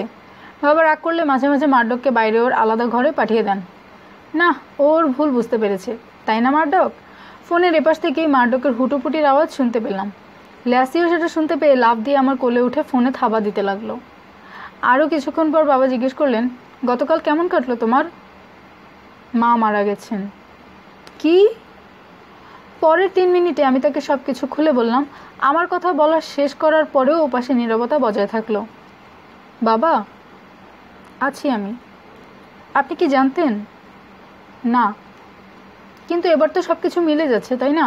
মার ওই অদ্ভুত ট্যুরগুলো কিংবা ওরকম অদ্ভুত সময়ে ফোন আসা, আর কেনই বা তিনি আমাদের ওভাবে ছেড়ে চলে গেলেন, সব কিছুর উত্তরই পেয়ে গেছি। আপনার কি মনে হয় মা কি আসলেও কোনো বড় সন্ত্রাসী সংগঠনের সাথে যুক্ত ছিলেন? কিন্তু বাবার কাছ থেকে কোনো উত্তরই পেলাম না। ফোনের ওপাশে শুধুই নীরবতা। তিনি নিশ্চয়ই তার 9 বছরের বিবাহিত জীবনের কথা চিন্তা করছেন এখন। ল্যাসের দিকে তাকালাম, ব্যাটা একটা থাই মুরগির পা চিপোচ্ছে। কী রে, তোকে কার্পেটের উপর খেতে না বলেছি না? ল্যাসি আবার কি করলো? বাবা জিজ্ঞেস করলেন। কালকের ইনগ্রিডের সাথে ফোন কলের পরের ঘটনাটা বললাম তাকে। খুব ভালো একটা মেয়ে ইনগ্রিড, ওকে কখনো দূরে সরে যেতে দিও না। মনে হয় বাবার এই কথা বলার পেছনে মাকে ধরে রাখতে না পারার আক্ষেপ কাজ করছে। তিনিও নিশ্চয়ই সারা জীবন মার সাথে সংসার করতে চেয়েছিলেন। আচ্ছা, ইনগ্রিডের অতীতেও যদি এরকম গোপন কিছু থাকে, আমি কি পারবো মানিয়ে নিতে? কখনোই দেব না, বললাম তাকে। আপনি কিন্তু আমার কথার জবাব দিলেন না এখনও। আপনার কি মনে হয় মা আসলেও একজন সন্ত্রাসী ছিলেন? না, তোমার মা কোনোভাবেই কোনো সন্ত্রাসী কার্যক্রমের সাথে যুক্ত থাকতে পারে না। উনি এতটা নিশ্চিত গলায় কথাটা বললেন যে আমি অবাক হয়ে গেলাম। আপনি এতটা নিশ্চিত হচ্ছেন কিভাবে? কারণ তোমার মা সিআইএর হয়ে কাজ করতেন। বোমাটা ফাটিয়ে একটু থামলেন তিনি। একজন স্পাই ছিল। আমি বাবার অট্টহাসিতে ফেটে পড়ার জন্য অপেক্ষা করছি আমাকে এত সহজেই বোকা বানানোর জন্য, কিন্তু সেরকম কিছু হলো না। ফোনের ওপাশটা নীরবই রইল। আপনি বলতে চাচ্ছেন মা একজন গুপ্তচর হিসেবে কাজ করতেন? হ্যাঁ। দাঁড়ান, আপনি যদি এটা আগে থেকেই জানতেন তাহলে সেটা আমার কাছ থেকে এতদিন গোপন করে রেখেছেন কেন? আমি তোমার মাকে কথা দিয়েছিলাম তোমাকে এটা কখনো বলবো না। তাতে কি, সেটা তো আজ থেকে প্রায় 30 বছর আগের কথা। এতদিনে সেটা আমাকে জানাতেই পারতেন। আমি দুঃখিত হেনরি, কিন্তু আমার পক্ষে এই প্রতিজ্ঞা ভঙ্গ করা সম্ভব ছিল না। আমি আজ পর্যন্ত বাবার কোনো কাজ নিয়ে প্রশ্ন তুলিনি, কিন্তু এবার আর নিজেকে ধরে রাখতে পারলাম না। তিনি এখনও মার হয়ে কথা বলে যাচ্ছেন। ফোনটা শক্ত করে গালের সাথে চেপে ধরলাম। আমি বিশ্বাসই করতে পারছি না, এত বড় একটা ব্যাপার আপনি আমার কাছ থেকে গোপন করলেন। আর এতদিন আমি ভেবেছি মা যে আমাদের ছেড়ে চলে গেছেন এর জন্য আমিই দায়ী। কিন্তু সিআইএর হয়ে কাজ করলে তো তাকে ওসব নিয়ে ব্যস্ত থাকতেই হবে, এটাই স্বাভাবিক। আপনি যদি একবার বলতেন তাহলেই হতো। সে কি কাজ করে এটার সাথে তোমাকে ব্যাপারটা না বলার কোনো সম্পর্ক নেই। তোমাকে এটা বুঝতে হবে, সে যে কাজই করুক না কেন তার কাছে ওটার গুরুত্ব আমাদের চেয়ে বেশি। সেই কাজের জন্য আমাকে আর তোমাকে এভাবে ফেলে দিয়ে চলে যাবে, এটা কোনোভাবেই যুক্তিযুক্ত নয়। তার উচিত ছিল চাকরি বাদ দিয়ে তোমার দেখাশোনা করা। বাবাও চড়া গলায় বললেন। একটু শান্ত হলাম আমি। আমাকে বাবা ব্যাপারটা খুলে বলেননি, কারণ তিনি ভেবেছেন আমি কষ্ট পাবো। আমি হয়তো এটা ভাববো আমার মা আমাকে ফেলে পুরো পৃথিবী উদ্ধার করতে ব্যস্ত। গলার সুর পাল্টে প্রশ্ন করলাম, আপনি এটা জানতে পারলেন কিভাবে? মাই আপনাকে বলেছিল? তোমার বয়স ছিল তখন 2 বছর। অনেকক্ষণ চুপ থাকার পর তিনি জবাব দিলেন, সে কেবলই একটা ট্যুর করে ফিরেছিল তখন। আমি তো ভেবেছিলাম সে তার কোম্পানির কাজে উত্তর আফ্রিকার কোনো দেশে গেছিল। আচ্ছা, মা যখন অফিসের কাজের নাম করে বাইরে থাকতেন তখন কি আপনাকে সেখান থেকে ফোন করতেন? তোমাকে এটা বুঝতে হবে, আমি 80-র দশকের কথা বলছি। তখন সবার হাতে হাতে মোবাইল ফোন ছিল না। আর তোমার মায়ের প্রজেক্টগুলো হতো দুর্গম সব এলাকায়। সুযোগ পেলে হঠাৎ হঠাৎ ফোন করতো সে, তাও বেশি কথা বলতো না। তুমি কেমন আছো কিংবা হেনরিকে আমার আদর দিও, এসব কথা আর কি। মা যে আমার কথা 30 বছর আগে ফোন করে জানতে চাইতেন এটা ভেবে একটু হলেও ভালো লাগলো। বলতে থাকেন। তোমার মা কেবলই আফ্রিকার ট্যুর থেকে ফিরেছেন, আর তুমিও জেগেছিলে সে সময়। পুরো ঘর জুড়ে দৌড়ে বেড়াচ্ছিলে, এটা ওটা নাড়াচাড়া করছিলে। আমি আর তোমার মা সোফার উপর বসেছিলাম। এদিকে তুমি হঠাৎ করে তোমার মার হ্যান্ডব্যাগ থেকে সব কিছু ঢেলে ফেললে। সব মানে সব। লিপস্টিক, মানি ব্যাগ, খুচরা পয়সা, এমনকি পাসপোর্টও। বলে একটু থামলেন তিনি। তোমার মার পাসপোর্টের ছবিটাও ছিল একটা মজার জিনিস। ছবিতে খুবই অদ্ভুত দেখাতো তাকে। আমি প্রায়ই খ্যাপাতাম ওকে এটা নিয়ে, কিন্তু সেবার পাসপোর্টটা হাতে নিয়ে জমে গেলাম। প্রথমে ভেবেছিলাম আমার জ্বালায় অতিষ্ঠ হয়ে তোমার মা হয়তো নতুন ছবি তুলেছেন আমাকে না জানিয়েই, কিন্তু তখন ছবির নিচের নামটাতে চোখ গেল আমার। এখনও মনে আছে, নামটা লেখা ছিল রেবেকা হালগেভস। আমি একটা প্যাডে নামটা টুকে নিয়ে জিজ্ঞেস করলাম, এ ব্যাপারে মা কী ব্যাখ্যা দিয়েছিলেন? কোনো কৈফিয়তই দেয়নি। সরাসরি আমাকে বলে সিআইএর হয়ে কাজ করে সে। আর আপনি সেটা বিশ্বাস করেছিলেন? আমি যে কি বিশ্বাস করব আর কি বিশ্বাস করব না এটা বুঝে উঠতে পারছিলাম না। তখন সে আমাকে বেসমেন্টের একটা গোপন আলমারি দেখায়, ঠিক সিনেমার মতো ব্যাপার। 5টা পাসপোর্ট, অনেকগুলো দেশের মুদ্রা আর একটা পিস্তল। কি বলেন? আসলেই। আপনাকে আর অন্য কিছু জানায়নি? না, এর বেশি আর একটা শব্দও বের করতে পারিনি ওর মুখ থেকে। ওকে নাকি কী সব প্রতিজ্ঞা রক্ষা করে চলতে হয়। আমাকেও কথা দিতে হয়েছিল ব্যাপারটা যাতে কাউকে না জানাই, এমনকি তোমাকেও না। সঠিক সময় আসলে সে নিজেই তোমাকে সব জানাতে চেয়েছিল, আর আপনি চুপচাপ এটা মেনে নিয়েছিলেন। তো আর কি করতাম আমি? ওটা তার চাকরি ছিল, তাই না? তিনি যে আপনাকে এতদিন ধরে মিথ্যাগুলো বললেন। দেখো বাবা, তোমাকে একটা কথা বলি, তুমি যখন কাউকে মন থেকে ভালোবাসবে তখন এসব জিনিসের সাথে তোমাকে মানিয়ে নিতেই হবে। তোমার মা যতক্ষণ আমার সাথে ছিল ততক্ষণ তার পরিচয় ছিল স্যালি বিনস। আমার আর তোমার প্রতি তার ভালোবাসাটা তো মিথ্যা ছিল না। কিন্তু চাকরি ক্ষেত্রে প্রয়োজনে যদি তাকে অন্য কোনো বেশ ধারণ করতে হয়, সেখানে আমি কি বলতে পারি? কিন্তু এরপর তিনি যখন আমাদের ফেলে চলে গেলেন তখন তো স্যালি বাদ দিয়ে রেবেকা নামটা বেছে নিলেন। হ্যাঁ, এটা তার একটা ক্ষমার অযোগ্য অপরাধ। ক্ষমার অযোগ্য?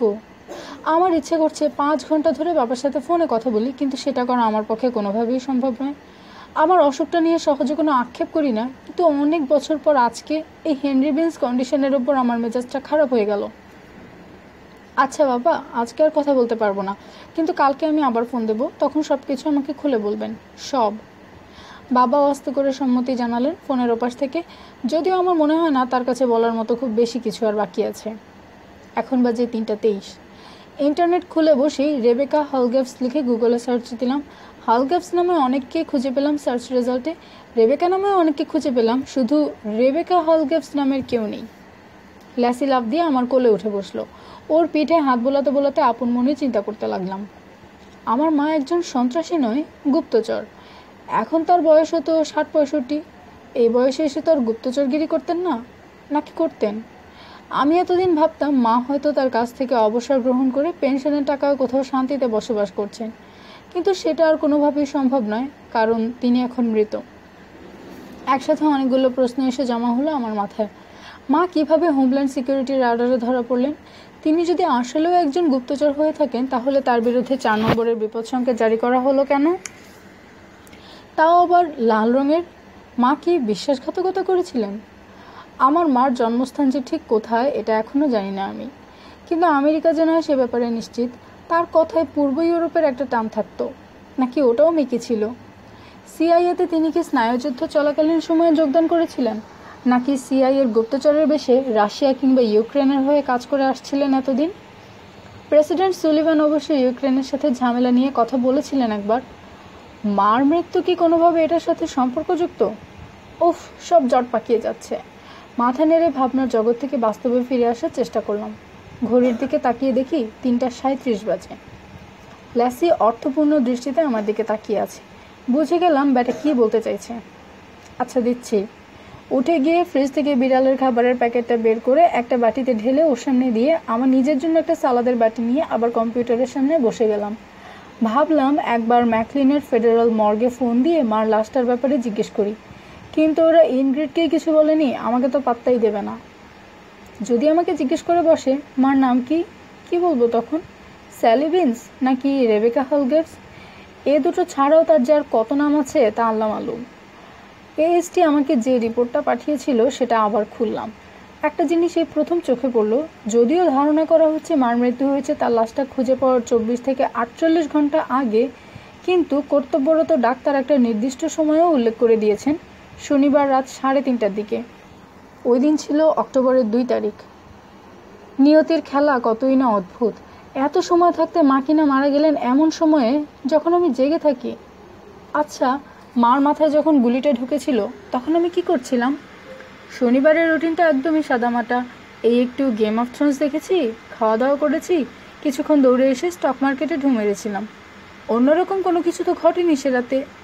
কিন্তু হ্যাঁ, মনে পড়েছে, এই ব্যাপারটাই খোঁচাচ্ছে এতক্ষণ আমাকে।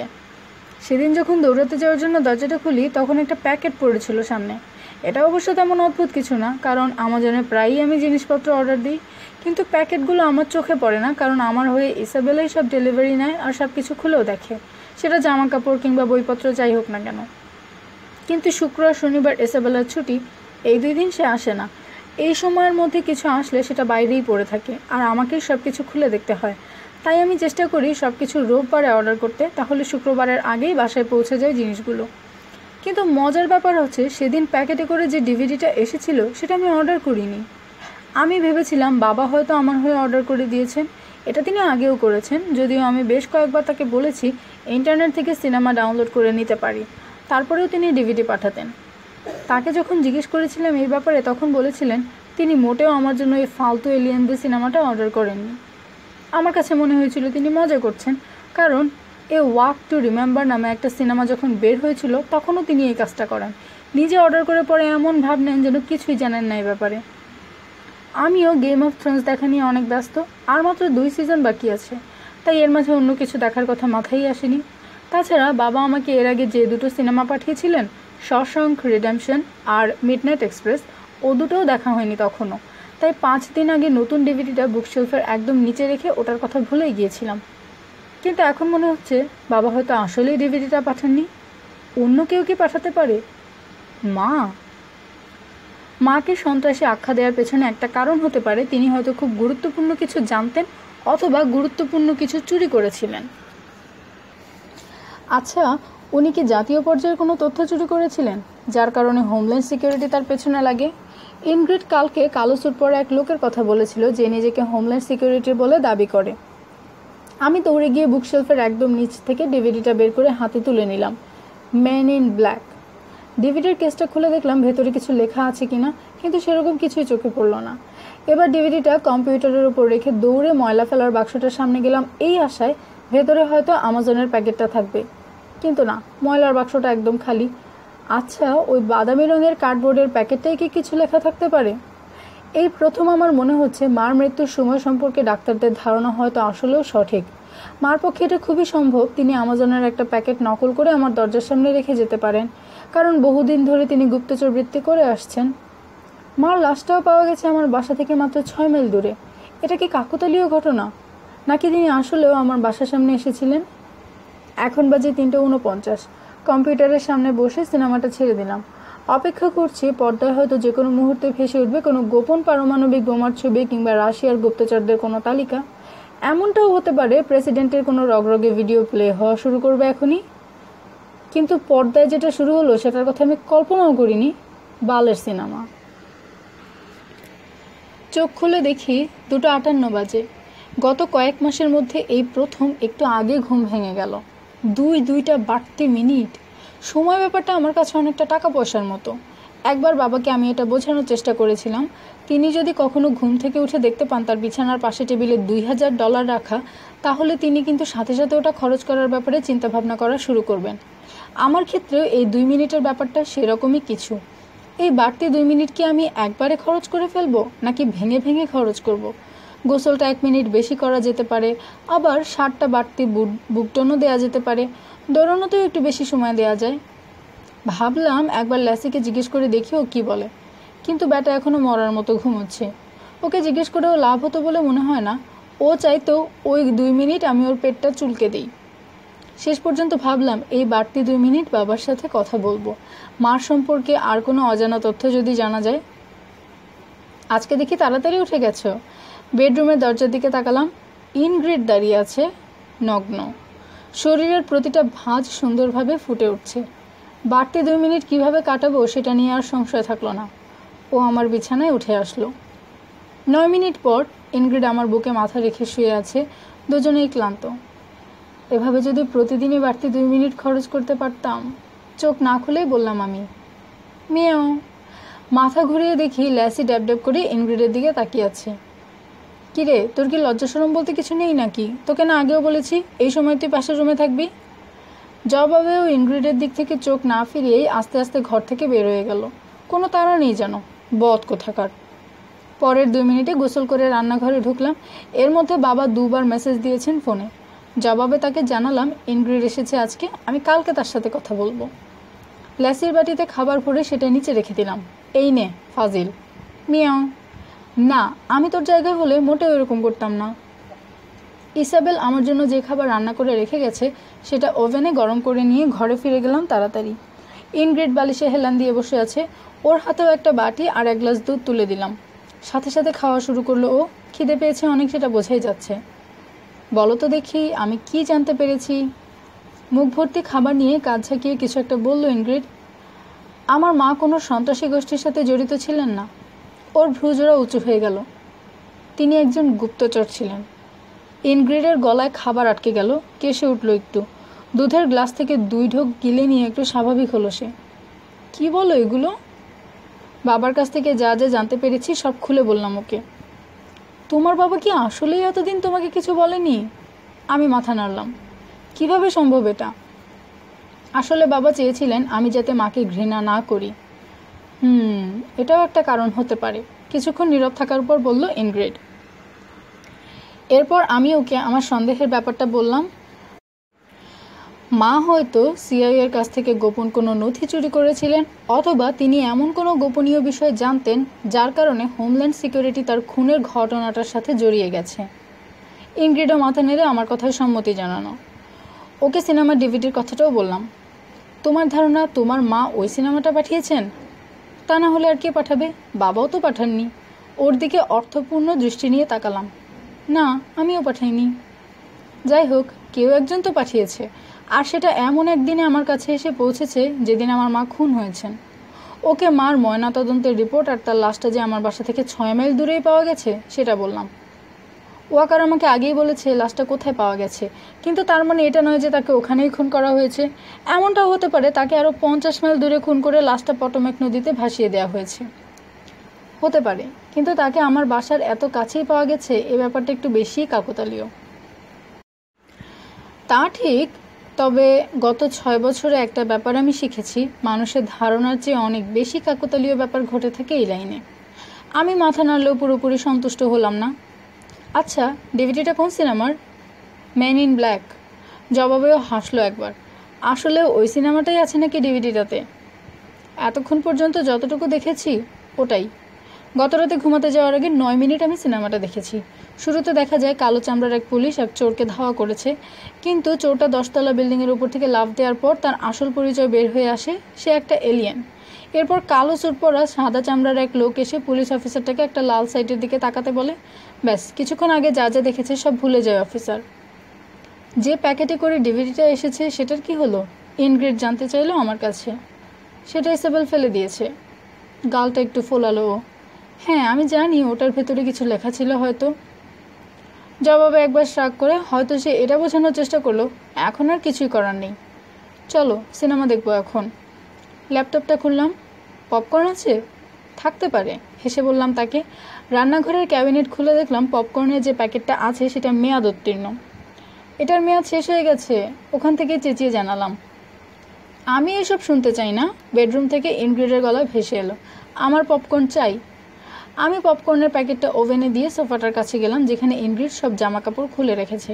ওগুলো তুলে নিয়ে কোনো রকমে ভাঁজ করে পাশের কফি টেবিলের উপরে রেখে দিলাম। ওর মোবাইল ফোনটা পার্স থেকে অর্ধেক বের হয়ে আছে। আমি হাতে নিলাম ওটা।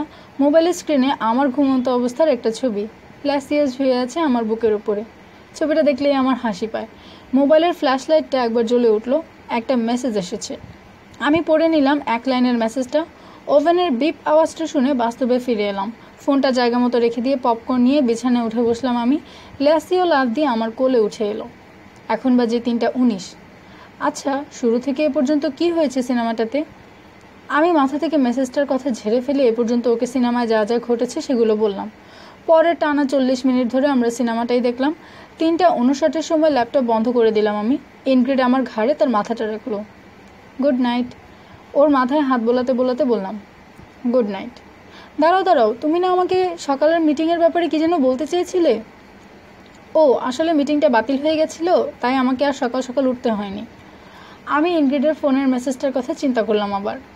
সকালবেলা দেখা করার জন্য ধন্যবাদ, কিন্তু আমি মেসেজটা নিয়ে চিন্তিত না মোটেও। আমার চোখে পড়েছে যে নম্বর থেকে মেসেজটা এসেছে সেটা। এই নম্বরটাই আমার বিছানার পাশে টেবিলের ড্রয়ারে যে কার্ডটা রাখা আছে সেখানে লেখা। ইনগ্রিডের সকালের মিটিংটা ছিল আমেরিকার প্রেসিডেন্টের সাথে। পরের 2 দিন আমি কাটালাম সিনেমাটা দেখে দেখে আর বাবার সাথে কথা বলে। তিনি মার সম্পর্কে যা যা জানতেন সব কিছুর একটা তালিকা করেছেন। মা কোথায় বড় হয়েছেন, তার পরিবারের কথা, তার স্কুলের কথা, তার গাড়ির কথা, সব কিছু। কিন্তু এর মধ্যে বেশিরভাগ তথ্যই আমার আগে থেকে জানা ছিল, আর এর প্রত্যেকটাই আমার জানা মতে মিথ্যে। সিনেমাটা অবশ্য ভালোই ছিল, কিন্তু ওটাতে গোপন কোনো মেসেজ লুকানো ছিল না মোটেও। আমার তো নিজেরই সন্দেহ হওয়া শুরু হয়েছিল মা বোধহয় ওটা পাঠাননি। কিন্তু 10 মিনিট আগে অ্যামাজনের কাস্টমার কেয়ারে ফোন করে আমি এ ব্যাপারে খোঁজ নিয়েছি। ফোনটা যে ধরেছিল তাকে আমার বাসার ঠিকানা আর ডেলিভারির তারিখটা দিলে সে একটু খোঁজ করে দেখে বলল ক্রেডিট কার্ডের মাধ্যমে ওটার বিল পরিশোধ করা হয়েছিল। ক্রেডিট কার্ডটা নিবন্ধন করা জেন ডো নামে। ফরেন্সিক এক্সপার্ট আর হোমিসাইডের তদন্তকারীরা অজ্ঞাতনামা নারী লাশকে যে নামে ডাকে। আমি এই আবিষ্কারটা নিয়েই চিন্তা করছিলাম, এমন সময় আমার মোবাইলটা ভাইব্রেট করে উঠল। ইনগ্রিডের কাছ থেকে একটা মেসেজ এসেছে।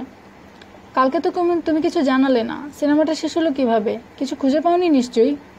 উত্তরে কি লিখবো বুঝতে পারলাম না। আসলে উত্তর দেবো কিনা সেটা নিয়েও ভাবতে লাগলাম। ও আমাকে ওই মিটিংটার ব্যাপারে মিথ্যে কথা বলেছে।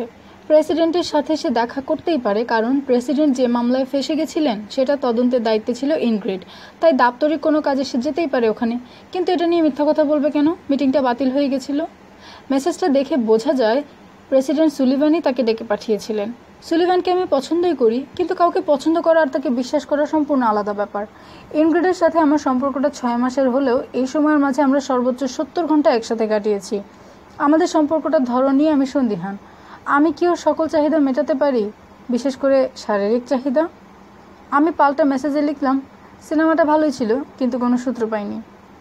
উত্তর আসলো একটু পরেই, ধুর, নতুন একটা কেস পেয়েছি এক সিরিয়াল কিলারের। নিজেকে পোপ বলে দাবি করে সে। তোমার সাথে বোধহয় কয়েকদিন দেখা হবে না। আচ্ছা, তুমি ঠিক আছো? একটু ব্যস্ত। আমি তোমার মার ব্যাপারেও চোখ কান খোলা রাখবো। ধন্যবাদ। এখনই আবার মেন ইন ব্ল্যাক 2 দেখতে বসে যেও না।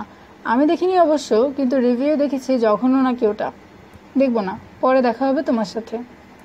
ভাবলাম মেসেজে একবার লিখি, প্রেসিডেন্ট সুলিভানকে আমার পক্ষ থেকে যেন হ্যালো জানিয়ে দেয় সে। কিন্তু বোকার মতো কিছু করার আগেই ফোনটা রেখে দিলাম।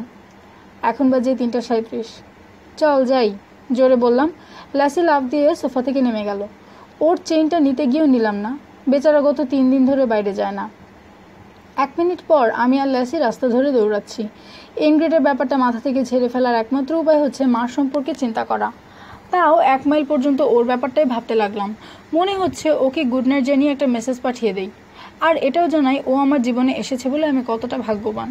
ও আমাকে প্রেসিডেন্টের সাথে মিটিংটার ব্যাপারে মিথ্যে কথা বলেছে, এ নিয়ে আমি চিন্তিত নই, কারণ আমি ওকে বিশ্বাস করি, ওকে ভালোবাসি। মাথা নেড়ে চিন্তাটা বিদায় করে দিয়ে মাকে নিয়ে ভাবা শুরু করলাম। আমি প্রথমে ভেবেছিলাম মা হয়তো নিজে এসে আমার দরজার সামনে প্যাকেটটা রেখে গিয়েছেন, কিন্তু আসলে সেটা ঘটেনি। তিনি সরাসরি অ্যামাজনের মাধ্যমে ওটা ডেলিভারি করিয়েছেন। তাই ওটার প্যাকেটের গায়ে কিছু লেখা থাকার সম্ভাবনাও কম, যদি না ডেলিভারি যে করেছে তার সাথে মার কোনো প্রকার আঁতাত থেকে থাকে। তাহলে এত কাঠখড় পুড়িয়ে ডিভিডিটা পাঠানোর মানে কি? তিনি কি সিনেমার নামের মাধ্যমে কোনো মেসেজ পাঠাতে চেয়েছেন? মেন ইন ব্ল্যাক, এর মানে CIA, তাই না? এ ব্যাপারে আমি নিশ্চিত, কিন্তু আরও গভীর কোনো অর্থ আছে নাকি এটার? সিনেমাটার অভিনেতারা কোনোভাবে জড়িত? সিনেমার 2 মূল চরিত্র সম্পর্কে খোঁজখবর নিয়েছি আমি। একজনের নাম উইল স্মিথ আর আরেকজন হলো টমি লি জোন্স, কিন্তু তাদের অতীত ঘেটে আগ্রহ উদ্দীপক সেরকম কিছুই খুঁজে পেলাম না। পপ কালচার নিয়ে আমার জ্ঞান অবশ্য সীমিত। সিনেমার ডায়লগগুলো রূপক অর্থে অন্য কিছু বোঝায়নি তো? চিন্তা করা থামিয়ে ফোনের ঘড়ির দিকে তাকালাম। 3:48 বাজে। ঘুরে বাসার দিকে রওনা হলাম। যখন সেখানে পৌঁছলাম তখন বাজে 3:56। ল্যাসিকে কাছে পিঠে কোথাও খুঁজে পেলাম না, কিন্তু ওর প্রতি আমার বিশ্বাস আছে ও ঠিকই পথ চিনে ফিরে আসবে। দরজাটা ওর জন্য খোলা রেখে দিলাম। পেট ভরে পানি খেয়ে বিছানার দিকে এগিয়ে গেলাম আমি। এখন আর গোসল করার সময় নেই, কিন্তু এই ঘামে ভেজা কাপড় পরে শুতে ইচ্ছা করছে না। ওগুলো খুলে বিছানায় উঠে পড়লাম। শুয়ে শুয়ে আমার আর ইনগ্রিডের মধ্যে চালাচালি করা মেসেজগুলো দেখতে লাগলাম। ওকে না দেখতে পেরে যে আমার খারাপ লাগছে, এই কথাটা টাইপ করতে যাব এমন সময় ব্যাপারটা আমার মাথায় আসলো। ওর শেষ মেসেজটা। এখনই আবার মেন ইন ব্ল্যাক 2 দেখতে বসো না। আমি দেখিনি অবশ্য, কিন্তু রিভিউ দেখেছি জঘন্য নাকি ওটা। এটাই রিভিউ। লাফ দিয়ে বিছানা থেকে উঠে কম্পিউটারের দিকে দৌড় দিলাম। আমাজন অ্যাকাউন্টে লগ ইন করে মেন ইন ব্ল্যাক লিখে সার্চ দিতেই দেখালো 517টা রিভিউ আছে এটা নিয়ে। রিভিউগুলো দেখতে দেখতে নিচের দিকে স্ক্রল করতে লাগলাম। শেষের দিক থেকে 2 নম্বর রিভিউটা লেখা হয়েছে অক্টোবরের 2 তারিখে। আমার মা ওই দিনই খুন হন। আর রিভিউটা লিখেছি স্বয়ং আমি। শেষ যেবার আমি রান্নাঘরের চেয়ারটাতে ঘুমিয়ে পড়েছিলাম সেটা 4 বছর আগের ঘটনা। একটা কোম্পানির শেয়ার কিনবো নাকি কিনবো না এটা নিয়ে দ্বিধায় ভুগছিলাম। 5000 শেয়ার। প্রথমে ভেবেছিলাম কিনবো না, তখন বাজছিল 3:58। পরে সিদ্ধান্ত পাল্টে দৌড়ে এসে কম্পিউটারের সামনে বসে পড়ি, কিন্তু নির্ধারিত সময়ের মধ্যে শেয়ারগুলো কিনতে ব্যর্থ হই আমি। 23 ঘন্টা পরে ঘুম থেকে উঠে দেখি আমার কপালে কিবোর্ডের মতো নকশা হয়ে গেছে। কিন্তু সেবার বড় বাচ্চা বেঁচে গিয়েছিলাম শেয়ারগুলো না কিনে, কারণ কিছুদিনের মধ্যেই 35% দাম পড়ে যায় ওগুলোর। আমিও বড় মাপের লোকসানের হাত থেকে বেঁচে যাই। কিন্তু সত্যি কথা বলতে কি, আমি খুশি মনে ওই লোকসানের মুখোমুখি হতাম যদি ওটার বদলে সেদিন বিছানায় গিয়ে ঘুমোতে পারতাম। কারণ ওই ঘটনার পরে একজন ফিজিওথেরাপিস্ট আর মেরুদণ্ডের ডাক্তারের পেছনে ওই একই অঙ্কের টাকা খরচ হয়েছিল আমার। ডাক্তার সাহেব তো রাত 3টার সময় তাকে ঘুম থেকে ডেকে তোলার জন্য অতিরিক্ত বিলও নিয়েছিলেন। বড় করে 3বার নিঃশ্বাস নিয়ে রান্নাঘরের টেবিলটা থেকে মাথা তোলার চেষ্টা করলাম, পারলাম না। আমার শরীরের প্রতিটা মাংসপেশি মনে হয় জমে গেছে। আঙ্গুলগুলোও নাড়াতে পারলাম না। খুবই খারাপ খবর। কপালে হালকা কিছু একটা ছোঁয়া লাগায় চোখ খুললাম। কিরে, কি খবর তোর? আস্তে করে জিজ্ঞেস করলাম আমি। জবাবে ল্যাসি আমার চোখ দুটো একবার চেটে দিয়ে একটু পিছিয়ে গেল। দেখে মনে হচ্ছে ব্যাটা কোনো ব্যাপারে বেজায় খুশি। এত খুশি লাগছে কেন তোকে? কিছু করেছিস নাকি? মিয়াও। কি? একটা শেয়ালের সাথে? নাকি শেয়ালের মতো দেখতে মেয়ে বিড়ালের সাথে? মিয়াও। একটা আসল শেয়ালের সাথে? বাহ, এটা যে সম্ভব তা আমার জানা ছিল না। আমি হাসার চেষ্টা করলাম, কিন্তু সামান্য একটু নড়াচড়া করতেই মেরুদণ্ড বরাবর তীব্র একটা ব্যথার হলকা নেমে গেল। জোরে নিঃশ্বাস নিলাম। মিয়াও। না রে, আমি ঠিক নেই। মিয়াও। জানি, ঘুমানোর জন্য বিছানা আরও আরামদায়ক জায়গা। মিয়াও। আমার ফোনটা লাগবে। টেবিলের ওপর আমার বাম হাতটা দেখতে পাচ্ছি, কিন্তু ডান হাতের কোনো অস্তিত্বই টের পাচ্ছি না। ওটা মনে হয় ঝুলে আছে কোনো রকমে। মনে করার চেষ্টা করলাম ফোনটা কোথায় রেখেছি, রান্নাঘরের তাকে নাকি সোফার উপরে। ল্যাসি লাফ মেরে আমার মাথার উপর দিয়ে কই যেন গেল। কিছুক্ষণ পরে আবার দেখতে পেলাম ওকে। বেটা নাক দিয়ে আমার ফোনটা আমার হাতের দিকে ঠেলছে। এখনও উত্তেজিত হওয়ার মতো কিছু ঘটেনি। গত 1 দিন ধরে চার্জ দেওয়া হয়নি ফোনটাতে। শেষবার যখন ওটা ব্যবহার করেছিলাম তখন পুরো চার্জ দেওয়া ছিল। গত 23 ঘন্টা এটা দিয়ে কোনো ফোন করা হয়নি কিংবা মেসেজও পাঠানো হয়নি। অল্প হলেও চার্জ থাকার কথা। আমি আস্তে আস্তে আঙ্গুলগুলো নাড়াবার চেষ্টা করলাম। প্রথমে কিছুক্ষণ কিছুই ঘটল না। অবশেষে আমার তর্জনীটা একটু নড়ে উঠল। এর কিছুক্ষণ পরে সবগুলো আঙ্গুলি আস্তে আস্তে জেগে উঠতে লাগলো। গুঁতো দিয়ে ফোনটা আমার মুঠোর নিচে দিয়ে দিল ল্যাসি। আমি নিচের বাটনটা চাপ দিলে স্ক্রিন জ্বলে উঠল। যাক, বাঁচা গেল। ভয়েস কমান্ডের বাটনটা চেপে ধরে ভাবলাম 911-এ ফোন দেব, কিন্তু সেটা করলাম না। বললাম, ইনগ্রিডকে ফোন করো। ওপাশে রিং হতে লাগলো, কিন্তু কেউ না ধরাতে সরাসরি ভয়েস মেইলে চলে গেল। একবার বিপ করে উঠল মোবাইলটা। এরকম আওয়াজ শুনিনি আগে। মনে হয় চার্জ খুব অল্প আছে। বাবাকে ফোন করো। এবারও রিং হতে লাগলো ওপাশে। 2বার রিং হতেই বাবা ফোনটা ধরলেন। কি খবর হে? বাবা, তার কথা মাঝে আমি বলে উঠলাম, আমার ফোনের চার্জ এখনই শেষ হয়ে যাবে। আপনি যত তাড়াতাড়ি পারেন চলে আসেন। সাথে করে আপনার পিঠের ব্যথার ওষুধগুলোও নিয়ে আসবেন। আর কিছু বলার আগেই ফোনটা বন্ধ হয়ে গেল। বাবা এখান থেকে 20 মিনিটের দূরত্বে থাকেন, কিন্তু তার নিজের পিঠেও ব্যথা। তাই তিনি এখন বিছানা থেকে উঠতে পারবেন কিনা এ ব্যাপারে আমার সন্দেহ ছিল। কিন্তু 15 মিনিটের মধ্যেই সিঁড়িতে কারও উঠে আসার শব্দ পেলাম, আর তারপরে আমার দরজাটা সশব্দে খুলে গেল। আমি ভুলেই গেছিলাম দরজাটা ল্যাসির জন্য খোলা রেখে দিয়েছিলাম। সে অবশ্য এখন ব্যস্ত। তার সবচেয়ে কাছের বন্ধু মার্ডকের আগমন ঘটেছে। লিভিং রুমে ওদের হুটোপুটির আওয়াজ আমি এখান থেকেও পাচ্ছি। আপনি যদি ভ্রাতৃত্ব লিখে গুগলে সার্চ দেন তাহলে এ দুটো ছবি ভেসে উঠতে পারে ফলাফল হিসেবে। আরে থাম তোরা। থামার কোনো লক্ষণ দেখা গেল না ওদের মধ্যে। 10 সেকেন্ড পরে বাবা ঢুকলেন। আমি তার দিকে না তাকিয়েও বুঝতে পারলাম তিনি দাঁতে দাঁত চেপে রেখেছেন। দরজা দিয়ে ঢোকার সময় উনি যে দৃশ্যটা দেখতে পেয়েছেন সেটা কল্পনা করার চেষ্টা করলাম। ওনার একমাত্র ছেলে জন্মদিনের পোশাকে চেয়ারে বসে আছে।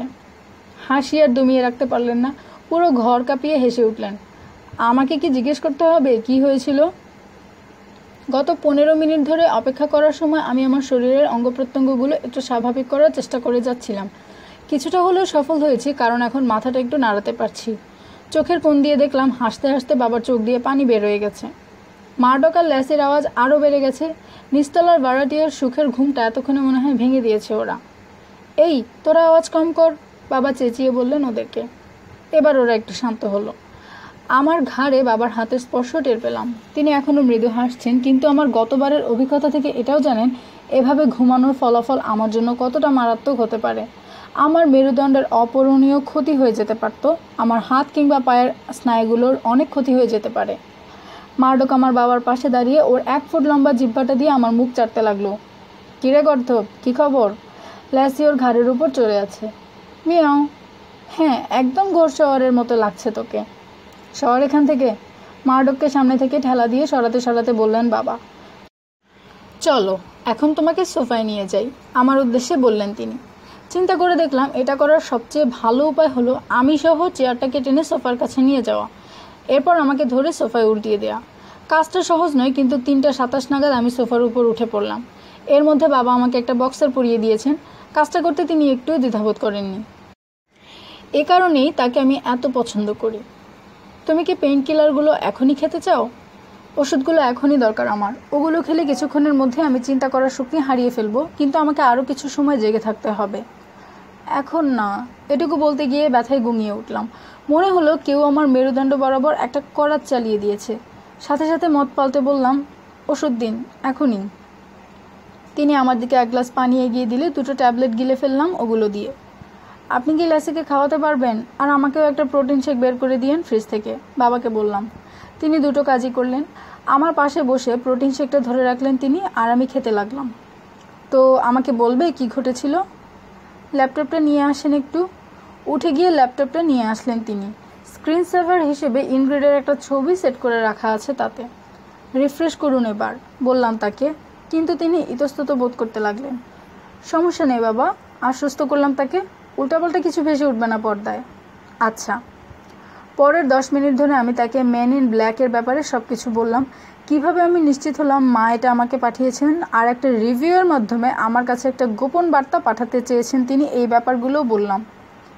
আমি তো ওরকম কোনো রিভিউ খুঁজে পাচ্ছি না, তিনি বললেন। আমার দিকে কম্পিউটারের স্ক্রিনটা ঘুরিয়ে দিলেন। ওষুধগুলো কাজ করতে শুরু করেছে, সব কিছু ঘোলা ঘোলা দেখছি এখন। কোনো মতে চোখ কুচকে তাকালাম। রিভিউটা আসলেই নেই। কিন্তু ওটা এখানেই ছিল, আমিই লিখেছিলাম ওটা। ওখানে সেপ্টেম্বরের 7 তারিখের একটা আর অক্টোবরের 8 তারিখের লেখা রিভিউ ঠিকই আছে, কিন্তু অক্টোবরের 2 তারিখের লেখা রিভিউটা বেমালুম গায়েব হয়ে গেছে। ওরা ওটা মুছে দিয়েছে। কারা? উত্তরটা এখনও আমার জানা নেই। প্রিন্টারটা একবার দেখুন তো, আমি বললাম। আমার মনে আছে ঘুমিয়ে পড়ার আগে আমি রিভিউটার একটা প্রিন্ট আউট বের করার জন্য কমান্ড দিয়েছিলাম। আমার মাথা আর কাজ করছে না, চোখ বন্ধ হয়ে আসলো আপনা আপনি। 4টা বাজার আগেই ঘুমিয়ে পড়লাম আজ। ঘুম থেকে উঠে নিজেকে বিছানায় আবিষ্কার করলাম। পাশের বেডসাইড টেবিলে একটা প্যাডের পাতায় বাবার গোটা গোটা হাতের লেখা একটা চিঠি শোভা পাচ্ছে।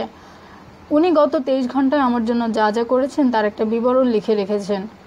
একজন মেরুদণ্ডের ডাক্তার এসেছিলেন আমার পিঠের অবস্থা ঠিক করে দেওয়ার জন্য। আর একজন ম্যাসাজ থেরাপিস্ট এসে 2 ঘন্টা ধরে আমার মাংসপেশি স্বাভাবিক করার জন্য কাজ করে গেছেন। সারা, আমার প্রাক্তন প্রেমিকা, যার সাথে আমার পরিচয় হয়েছিল হাসপাতালের জরুরি বিভাগে, এসে আমার একটু দেখভাল করে গেছে। বাবা তার পছন্দের রেস্টুরেন্ট থেকে মিটবল এনে নিজে খেয়েছেন, আমার জন্য বাকিটা ফ্রিজে রেখে দিয়েছেন। তিনি তার নিজের ডাক্তারের সাথেও কথা বলেছেন কিছু অতিরিক্ত পিঠের ব্যথার ওষুধের জন্য, কিন্তু এবার এমন ডোজের ওষুধের নাম শুনে নিয়েছেন যেগুলো খেলে একটু হলেও হুঁশ থাকবে আমার। এছাড়াও তিনি মারডক আর ল্যাসিকে পার্কে বেড়াতে নিয়ে গিয়েছিলেন, আমার বাথরুমের পাইপলাইনটাও ঠিক করে দিয়েছেন। সব কিছু করে মধ্যরাতের দিকে এখান থেকে বের হয়েছেন তিনি। ল্যাসের দিকে তাকালাম। দুনিয়ার সাথে কোনো সম্পর্ক নেই এখন তার, গভীর ঘুমে মগ্ন। মারডকের সাথে সারাদিন লাফালাফি হুটোপুটি করার পর আর তার শরীরে একটুও শক্তি অবশিষ্ট নেই। ওর মুখের চারপাশে গোফে হলুদ রঙের কী যেন লেগে আছে। নিশ্চয় হটডগ খাওয়ার সময় সয়া লেগে গেছিল। আপন মনেই হেসে উঠলাম একবার। হাতে ভর দিয়ে ওঠার চেষ্টা করলাম, ব্যথা করে উঠল সারা হাত পা। কিন্তু কালকের তুলনায় রীতিমতো স্বর্গসুখে আছি বলা যায়। ফোনটা হাতে নিয়ে বাবাকে মেসেজ করলাম। আপনার তুলনা হয় না বাবা। এখন ভালো লাগছে? হ্যাঁ, কোনো প্রকার গোঙ্গানি ছাড়াই মাথায় এপাশ ওপাশ করতে পারছি। যাক, মাইক্রোওয়েভে মিটবল 43 সেকেন্ড গরম করে নিও। আচ্ছা। আমি অনেক ক্লান্ত, বিছানায় উঠে পড়বো এখন। আজকে তো পোকার খেলতে পারতে না, তাই চলে এসেছি বাসায়। এএসটি রিপোর্টটা আমার কাছে এসেছিল আজ থেকে 1 সপ্তাহ আগে। বিশ্বাসই হচ্ছে না, সেদিনও আমাদের খেলার কথা ছিল। ফিরতি মেসেজে লিখলাম, ব্যাপার না, ওটা একটা তারিখ। কোনটা? রিভিউটা। ওখানে অ্যানিভার্সারির কথাটা বলা হয়েছে, সেটা মনে হয় কোনো তারিখ নির্দেশ করেছে। টেবিলের দিকে আবার ভালো মতো খেয়াল করে দ্বিতীয় আরেকটা A4 সাইজের কাগজ লক্ষ্য করলাম। রিভিউটা। যাক, প্রিন্ট করেছিলাম তাহলে। যদিও আগে পড়েছিলাম একবার, কিন্তু কিছুই মনে করতে পারলাম না ওটা। আবার পড়লাম শুরু থেকে শেষ পর্যন্ত। আমার মুখের হাসিটা থামতেই চাইছে না। আবার বাবাকে মেসেজ দিলাম। আমার মনে হয় আপনি ঠিকই বলেছেন।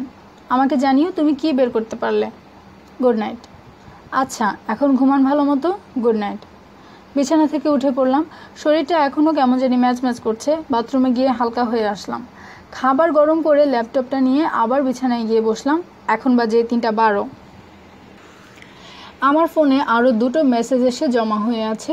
দুটোই ইনগ্রিডের কাছ থেকে এসেছে। সে এখনও তার নতুন কেসটার কোনো সমাধান করতে পারেনি। আজকেও সে আসতে পারছে না, কিন্তু আমার কথা অনেক মনে পড়ছে তার, খুব মিস করছে। তাকে ফিরতি মেসেজ দিয়ে জানালাম তাকে ছাড়া আমারও ভালো লাগছে না। মিট বলে বড় একটা কামড় বসিয়ে আবার রিভিউটা শুরু থেকে পড়া শুরু করলাম। রিভিউটা এরকম, দিস মুভি রক্স। আমি আর আমার স্ত্রী আমাদের প্রথম ডেটে এই সিনেমাটা দেখেছিলাম আজ থেকে প্রায় 8 বছর আগে। আমাদের ভালোবাসাকে বলা যেতে পারে লাভ এট ফার্স্ট সাইট। এরপর থেকে আমাদের প্রতি অ্যানিভার্সারিতে আমরা সিনেমাটা দেখি আগস্টের 5 তারিখে। স্মিথ আর জোন্স দারুণ অভিনয় করেছে। ডিরেক্টর হেগিলও ভালো কাজ দেখিয়েছেন। আমার 9 বছর বয়সী মেয়ে এপ্রিলেরও দারুণ পছন্দ সিনেমাটা। সে পারলে এটাকে 12 রেটিং দেবে।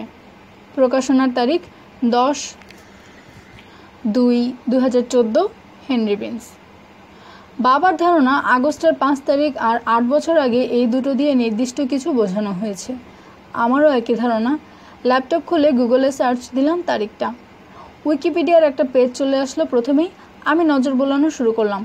2008 সালের আগস্টের 5 তারিখ ছিল শনিবার। জর্জ বুশ ছিলেন তৎকালীন প্রেসিডেন্ট। এটা ওটা সম্পর্কে আরও কিছু তথ্য লেখা আছে, কিন্তু ওর মধ্যে থেকে কেবল একটা জিনিসই আমার নজর কাটতে পারলো।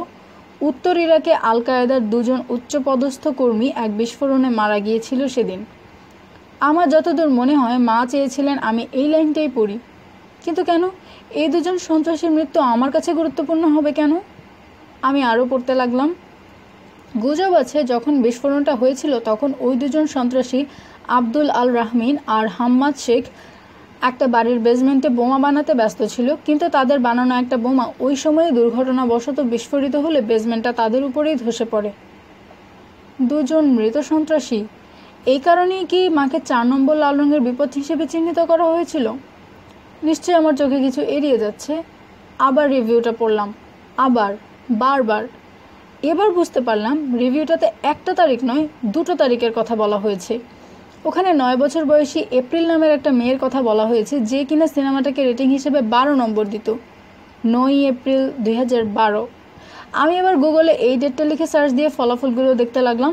আমার ভ্রু আপনা আপনি কুঁচকে গেল। 2 জন আল কায়েদা জঙ্গি এক বোমা বিস্ফোরণে মারা গেছে। এবার আফগানিস্তানে প্রায় একইভাবে বোমা বানানোর সময় বিস্ফোরিত হয়ে তাদের উপরেই বেসমেন্ট ধসে পড়েছে। এবার 2টো ফলাফল পাশাপাশি রেখে পড়তে লাগলাম। 2টো বিস্ফোরণ, 2টো ধস, ওই 4 জনের লাশের কী অবস্থা হয়েছিল কল্পনা করার চেষ্টা করলাম। নিশ্চয়ই ছিন্নভিন্ন হয়ে গেছিল। রিভিউটা আবার পড়লাম। লাভ এট ফার্স্ট সাইট। নিশ্চয়ই কোনো ওয়েবসাইট বোঝাচ্ছে এটা দিয়ে, কিন্তু ইন্টারনেটে তো কোটি কোটি ওয়েবসাইট আছে, সঠিকটা আমি খুঁজে বের করব কিভাবে? গুগলে সার্চ দিলাম টেরোরিস্ট ওয়েবসাইট লিখে, হাজারটা ফলাফল ভেসে উঠল স্ক্রিনে। স্ক্রল করতে করতে 10 পেজ পর্যন্ত গেলাম। 11তম পেজে গিয়ে টেরোরিস্ট আর সাইট শব্দ দুটো আছে এমন একটি সার্চ রেজাল্ট পেলাম, কিন্তু ওটা কোনো ওয়েবসাইট না। মেন ইন ব্ল্যাক দিয়ে আসলে সিআইএ সম্পর্কে কিছু বোঝানো হয়নি। মেন শব্দটারও কোনো গুরুত্ব নেই। ব্ল্যাক, এটাই দরকার ওখান থেকে। একটা ব্ল্যাক সাইট মানে সিআইএর একটা গোপন জেলখানা।